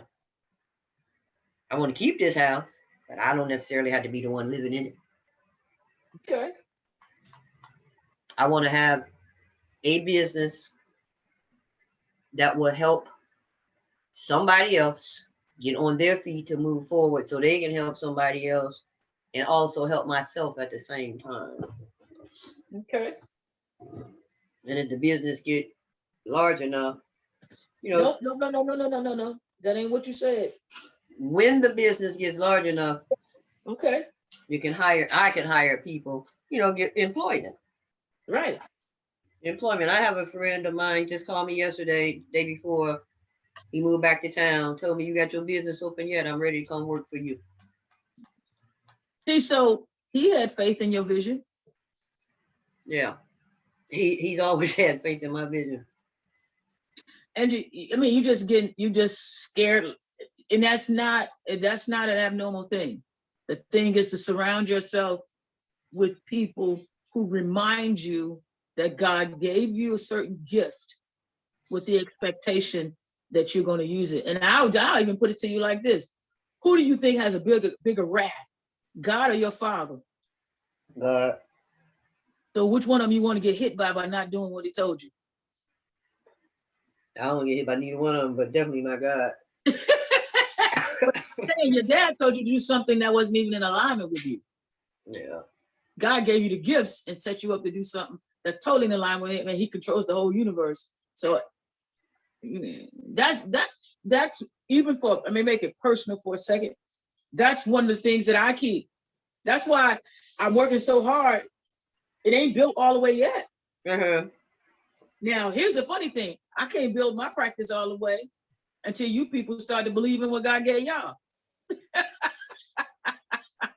Trust me, I understand. And again, I say everything happens for a reason. I applied for a job. I didn't get that job, and I know damn well I'm qualified and did a kick-ass interview twice. Still didn't get the job. Didn't get the job because they wanted to hire their friend. Okay. I had already said I wanted to have a job where you be in charge of people, supervise, blah blah blah. Then this chick who we never thought would quit. So I'm like, okay, I can apply for that job. Don't have to leave the company. Keep my money. Keep my insurance. Keep my everything. Then I saw your thing about resume critiquing. I'm like, let me do this, and we can do that, and I can do this, and now we're talking about this. So I believe all of that came down to just be right here, right now. Mm-hmm. Here's the reason I didn't get that job. And I ain't gonna X this one out yet, but knowing how that man feel about me, he'd rather hire the devil than me. So again, it's your choice, but why bother? Yeah, you're right. You're right. Because you're gonna probably think I'm crazy. The job I have right now, the position I have right now, I'm off of work 4 days a week.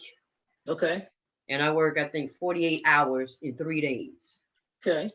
So in 4 days, I can go anywhere I want to go. I can do anything I want to do, and ain't got to worry about using no vacation time, calling in sick, none of that.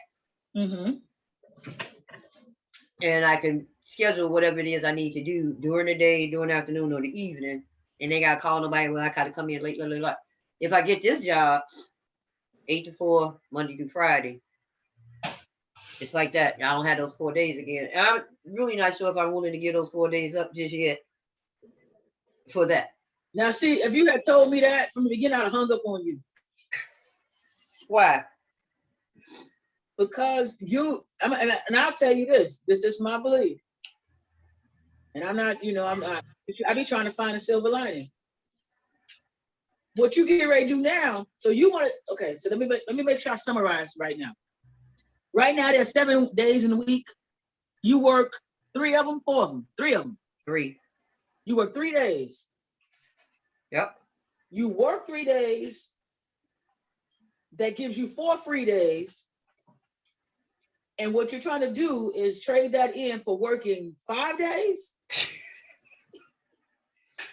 And the reason being, I will be in the office where I want to be with people who talk and that can hold a conversation. Not that I'm going to work to talk to people, but where I work at, ain't nobody for me to talk to. And then I won't have to spend 24 hours of the hours that I work not doing anything. Because I work 3 doubles in a row. So after 7 o'clock at night, I don't have anything to do and or say until 5:30 in the morning. Oh, so. And I'm tired of not doing nothing. I need something to do. I want something to do that is other than reading a damn book. Okay. So then in those hours is when you could be working on the licensing and stuff for your house. Okay. So that when you're on the clock, they're paying you to work for you. That's Yeah. what you said to me. Yeah. Now your father did say work smart in there, right? Yeah. Yep. Are you trying to tell me you have 3 days that somebody pays you, that you have nothing to actually do for that person that pays you, and you could be working really now 7 days a week for yourself? Mm-hmm. I'm gonna hang up on you. If I could find what I've been trying to do to supplement not having to go work someplace else is to find a work from home job that I can work in the night hours. No, to substitute that time. You already see. This is the thing. God had already set it up for you. You looking for what He already gave you. You trying to look for a job that allows you to work night hours from home. He gave you a job where you got to stay wide awake so that you could be researching your business that you could do for the 4 days you off. Yeah. Why are you trying to trade in what he already set up for you to do what you're supposed to be doing? You trying to trade that in for a night job to work at home to do what he already gave you the 4 days available to do? And you help. I mean, I never looked at it that way. I never looked at it that way, Lisa. I never even thought about it that way. You I already promise you. free. I never thought about it that way. So we're not gonna do this resume. You wasting your time. Okay. Here what you gonna do. You're gonna sign up for my $96 a month coaching program. I don't got no night. Look, I gotta get another job. Okay. No, because here's what you gotta do. You gotta sell a cake a month. I'm about to sell 2 cakes a month. Yeah, but are you trying to tell me you can't sell 2 cakes in a month? Oh no, I can do that. See, you playing around. That's what I mean by excuses. Because you're going to get out of this. This is what you're going to do. I was halfway joking, but I ain't really joking. Uh-huh. I got that entry program. It's $97 a month. I think it's $97 a month. Uh-huh. You're going to sign up for that program. Here's your, because what that's going to give you is you and I 30 minutes a month that we focus on moving you along. But also you will have, that's 30 minutes a month one-on-one. Uh-huh. But in addition to that, we're going to have probably 3 group sessions every month that you can log on into. Okay. Right? So that's going to give you a lot of coaching. That's going to be your first step. Your second step is you're going to stop looking at this. You're going to take them 3 hours or them 3 days that you work at night, and you're going to set goals for yourself. And you need to find out what it takes to open a transitional unit in the state of Indiana, what kind of licensing and stuff you got to have. You're going to find out what it takes to open a community kitchen or a kitchen. There's another person I can think of his name. We own that place down on right off 5th Avenue. He just opened that place a few years ago. He's doing fabulous. About the kitchen that you come in and pay what you can. Yeah. I know that place. You ever thought about partnering with him? I mean, well, I never thought about partnering with him, but when they first opened, we tried to utilize that kitchen, that space, based on what they said they were going to do with that space. And that never happened for us. Never. Who was us? Who are you talking about? Who's me? We? And Joyce. Joyce and myself. Okay. And because they said, you can rent the space for a certain period of time. You bring in all your own food and stuff like that. They had all the pots, the stove, the oven, everything that you needed. Once you cooked and did what you had to do, you clean up all your crap, you go away. Yeah. So Joyce decided we were going to set that up, and we was cooking for something, and it was a lot. And so I said, instead of both of us trying to work in one kitchen, 2 kitchens, we could go rent this place for the little bit of money they asking for and do this and be done with it. That shit never happened. Their people never got back to us. We called, we wrote, we knocked on doors. It never happened. So that wasn't the place for you. So I'm thinking, well, maybe they changed their program. I don't know. Maybe. I don't know, but he got it and it's growing. Because it's a beautiful kitchen. Yeah, it's growing every day. I mean, that place is getting bigger. I had the catfish down there. But anyway, that's derailing the conversation. All right. So first thing, sign up. Second thing is you need to do some research. You need to find out about the licensing for a kitchen, a commercial kitchen or whatever. Okay. Or licensing for a food truck. What is it going to take? And then how to do a transitional women's living situation. You ain't got nothing but time to do research for those at night. Yep. During the day, on your days off, take yourself over to the Sojourner House, have a talk. There's no point in recreating the wheel they can't possibly house all the women in the Right. city that need help. Ask them. They might even have a job. Ask Yeah, them. I don't believe in recreating the wheel either. Ask them what it takes. How did they get there? Tell them what you're interested in. And see if they can't give you a place to start Okay. in terms of support, what have you. That's what you do during the day for one of them days. The other days, I want you not just, I mean, I want you to necessarily cook anything just yet. You cook everything you want to do the way you've been doing it. But I want you to start thinking about what you could make consistently that you know. What's the thing that people ask you for the most? Well, as far as food goes, it's usually macaroni and cheese, but as far as baked goods goes, it's always cake. Okay, well, let's start with the cakes. And you start with the cakes, and we put together a plan for you to just roll out just cakes. Focus on one thing at a time. Just cake. Maybe you start out with just making whatever your 3 most popular cakes are that people can get consistently, and you can put out an advertisement with or whatever, and we'll work on all that. Now, don't get ahead of yourself here. And you and Sierra start off running in a direction. We want to keep this very synchronized and sequential steps. Once I start, you ain't got to worry about me stopping or running off on my own. I was saying, don't get ahead of yourself, because you guys will have a conversation. Things are gonna get revved up, and I get it because you're excited. You should be, because that's what God intended probably for both of y'all to do. And He clearly wants y'all connected to each other to do it. And I think that's obvious. With the both of you, there are some areas of relationship between you that are God's intent to heal through this food thing. It ain't no mistake that Sierra has questioned her place in your lives, right? Right. And this is the place that only this granny can fulfill. She's supposed to be there. It don't matter if she's supposed to be there because the DNA right, wrong, or whatever. She's supposed to be there. Yeah. Otherwise, He wouldn't have made it so. Well, I know for sure she's supposed to be here, and I know for sure that she got the DNA.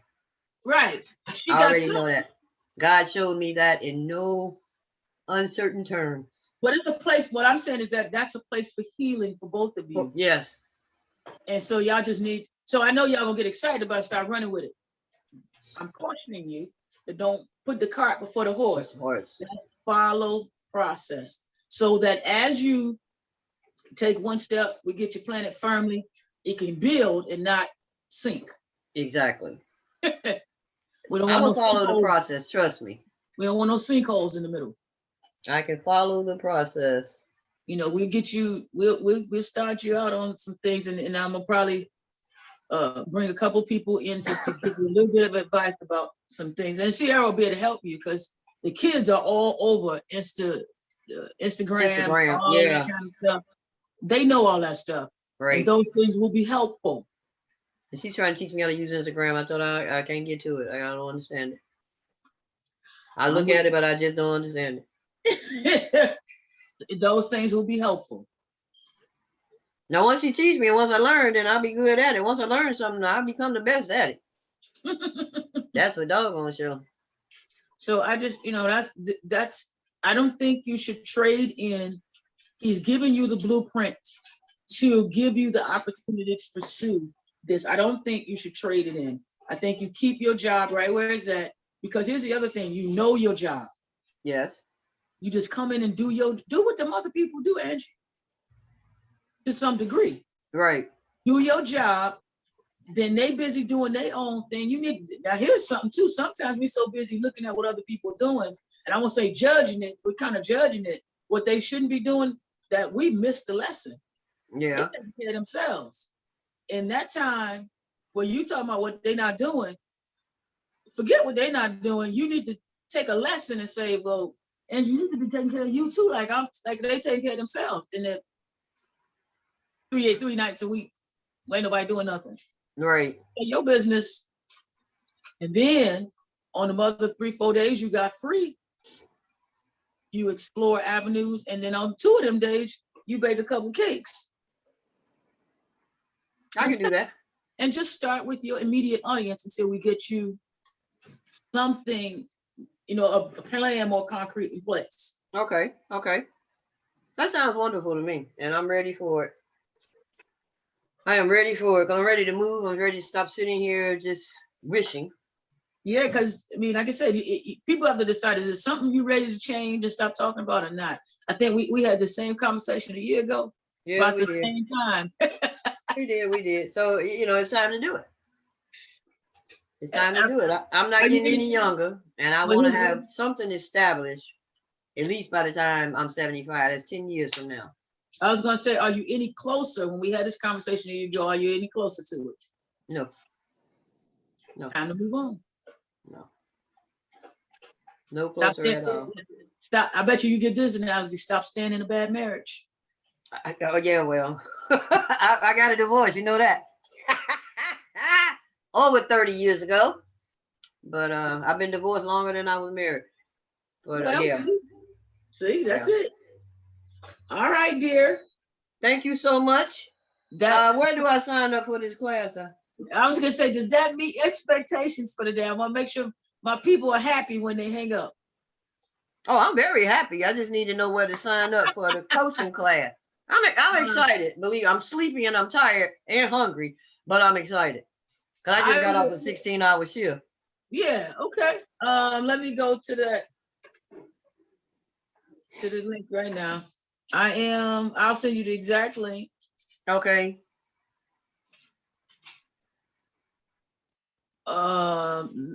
You know what? The $97 a month, I think you have to pay because you have to do a 3-month commitment for that one. So I think it charges you, let me double check, $194 on the first month. Hold on.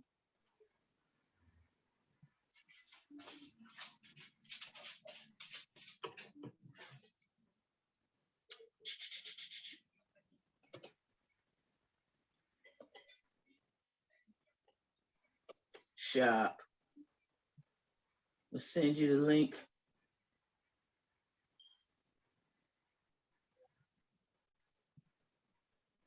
And the good thing is, it ain't no long-term lock-in. We're gonna make it work as long as you stick with it. Okay.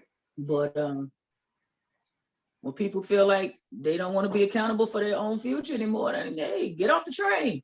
I know that's right. Well, I'm trying to get on the train. All right, I'm sending you a link right now. Is that mine? Oh, Rashida done walked in. Oh, hey, Rashida. Hey, beautiful. How are you? I'm good now that I hear that beautiful voice. Oh, thank you so much. Lisa, you say that man on 5th got food. Huh? You say the man on 5th with that kitchen, they have food. Yeah. What kind of food they got? Are you talking about, I'm talking about, Rashida said we talking about to them. What's the name of it? It's something kitchen. Community kitchen? It's somebody's kitchen. I know the place you talking about that had all that silver stuff on the windows. No.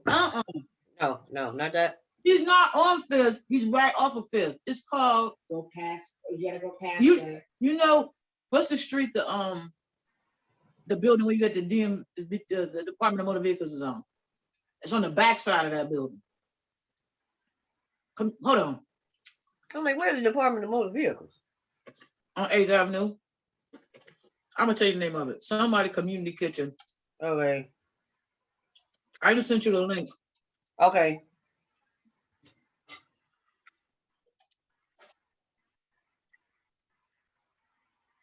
And I'm gonna give you, as we go through this, I'm gonna give you some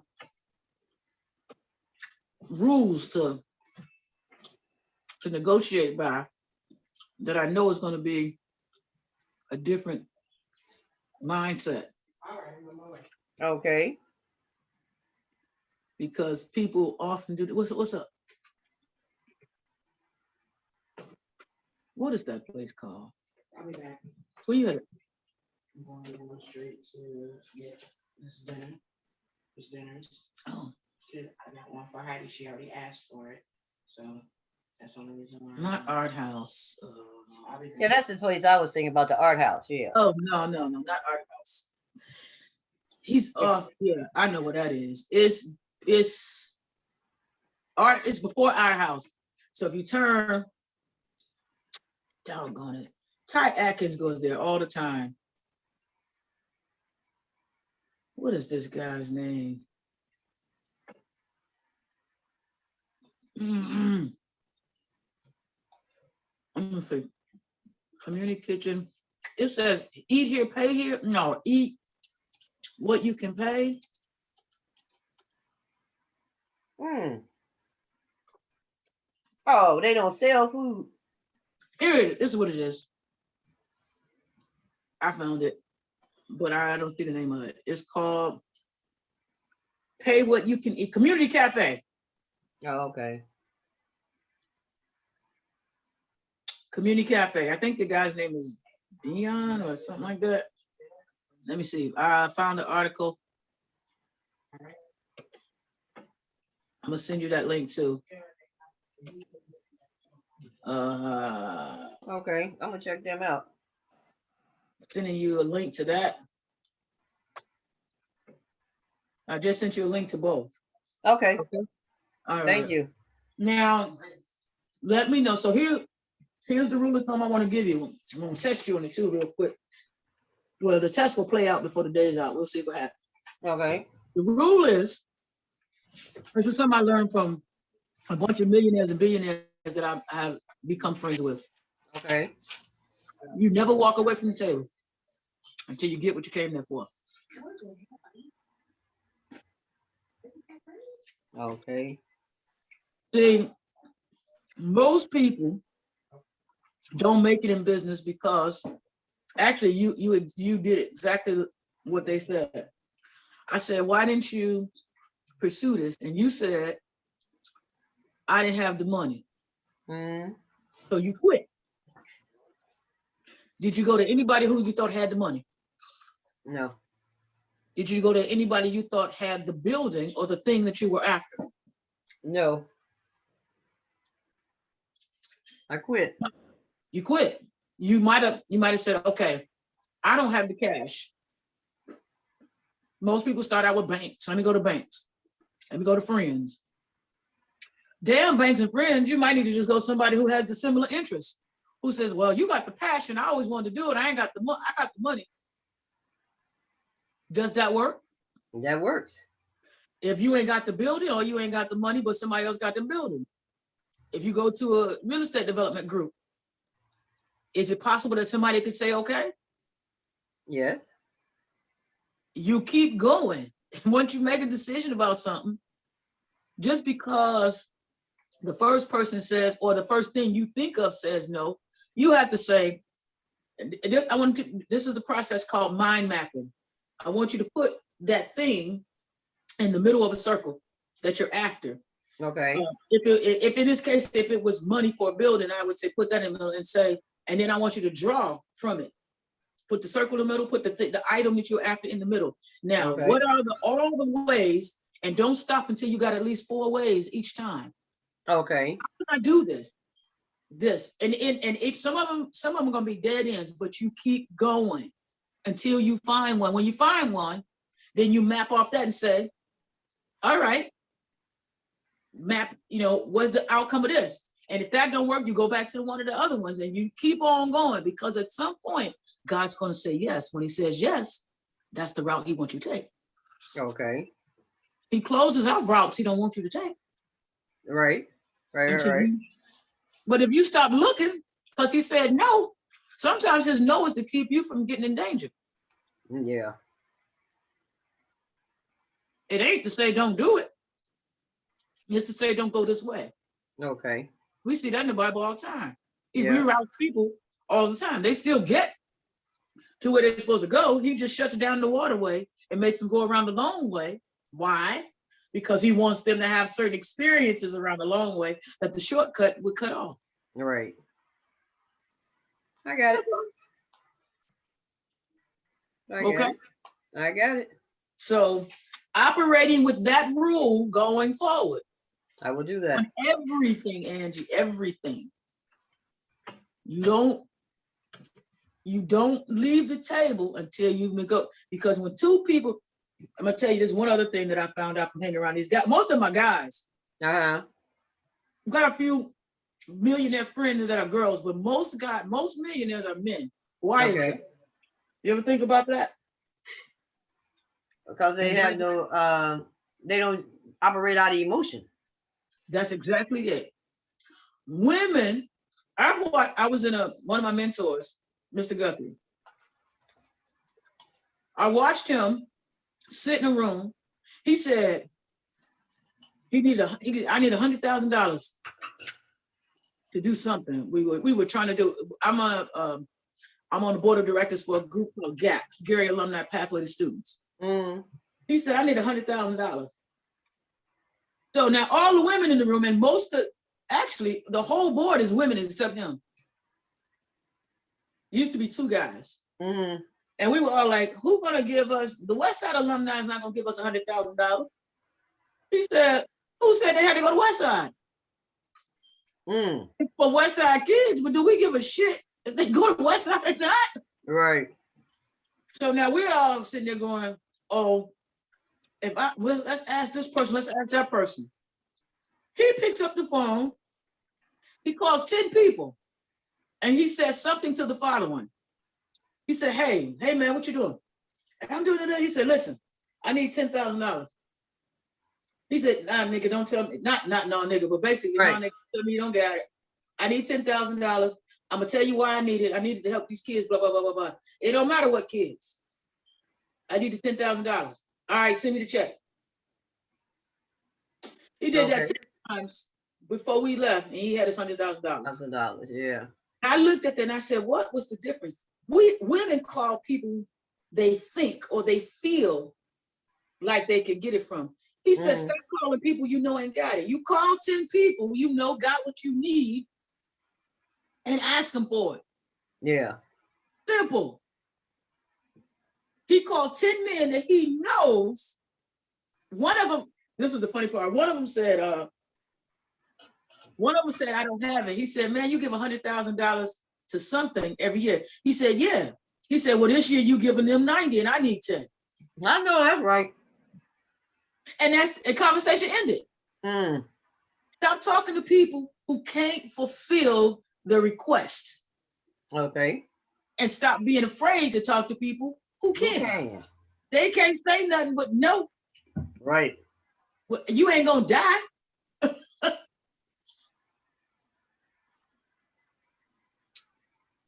All right, that down. Get your little feelings out the equation. And Right. I got those two rules from men who are all millionaires. Okay. There's a reason for that. Women think with emotions, men think with logic. Exactly. I need what I need. And if you think about it, even on a sexual way, guys don't care who, girls want to sleep with guys they have. I want to get married. I want to have the wedding. Men are like, I want some ass. And I'm trying to get. And as soon as you turn your back, that's why he getting some money. It ain't about all that. Right. Right. It is what it is. It is what it is. All of this has been very helpful. Very good. Very good. Very, very, very helpful.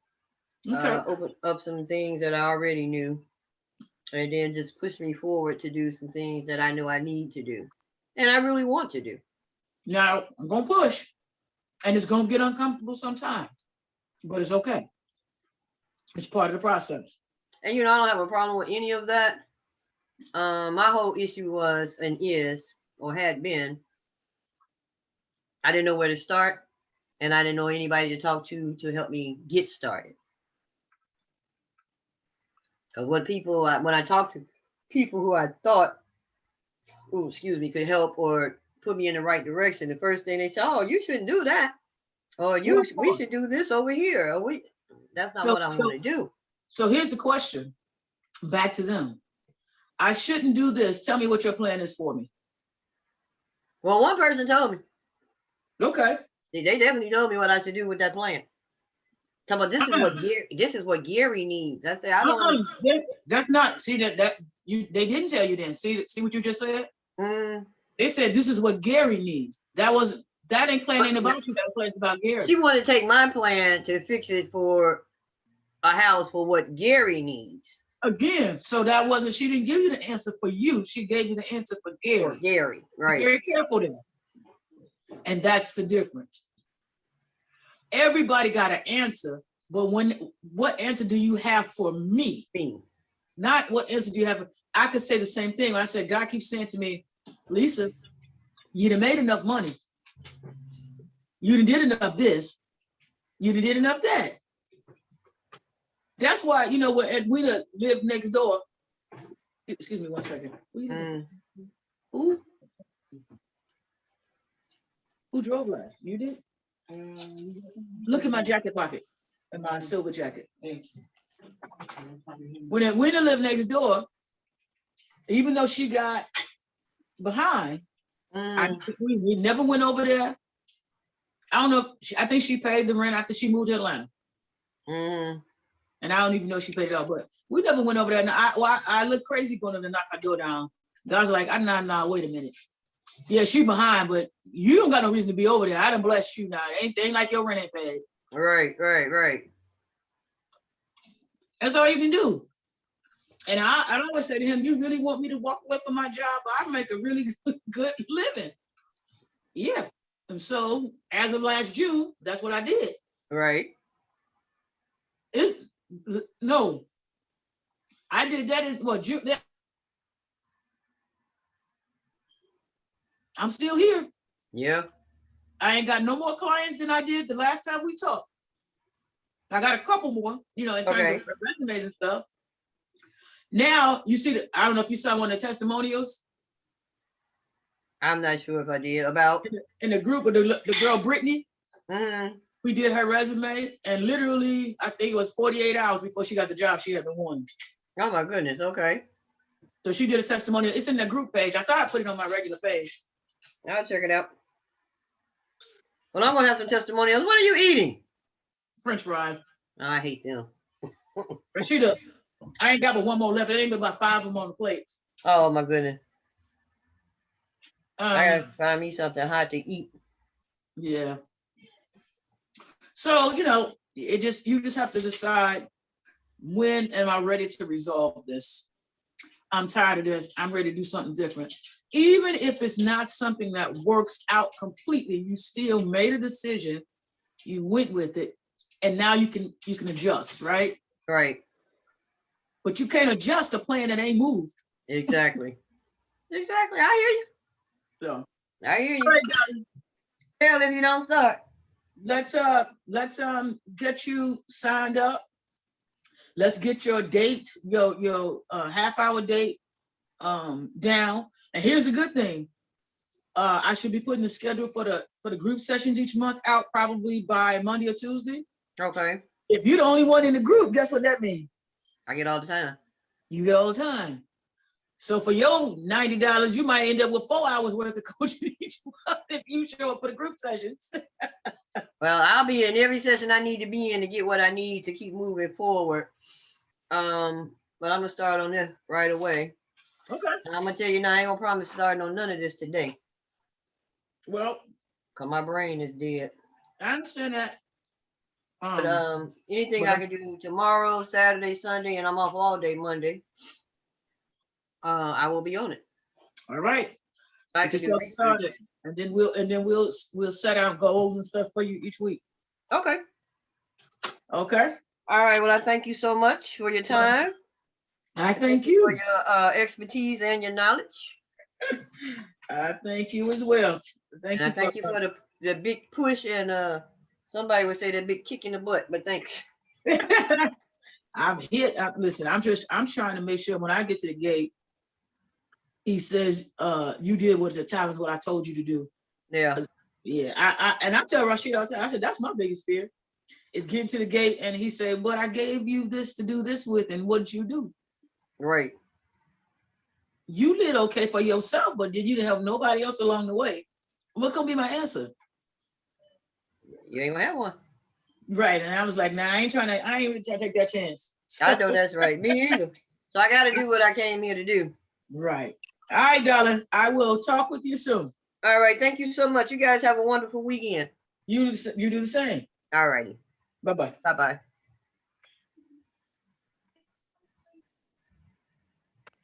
How this one? There you go. I'm trying to end it.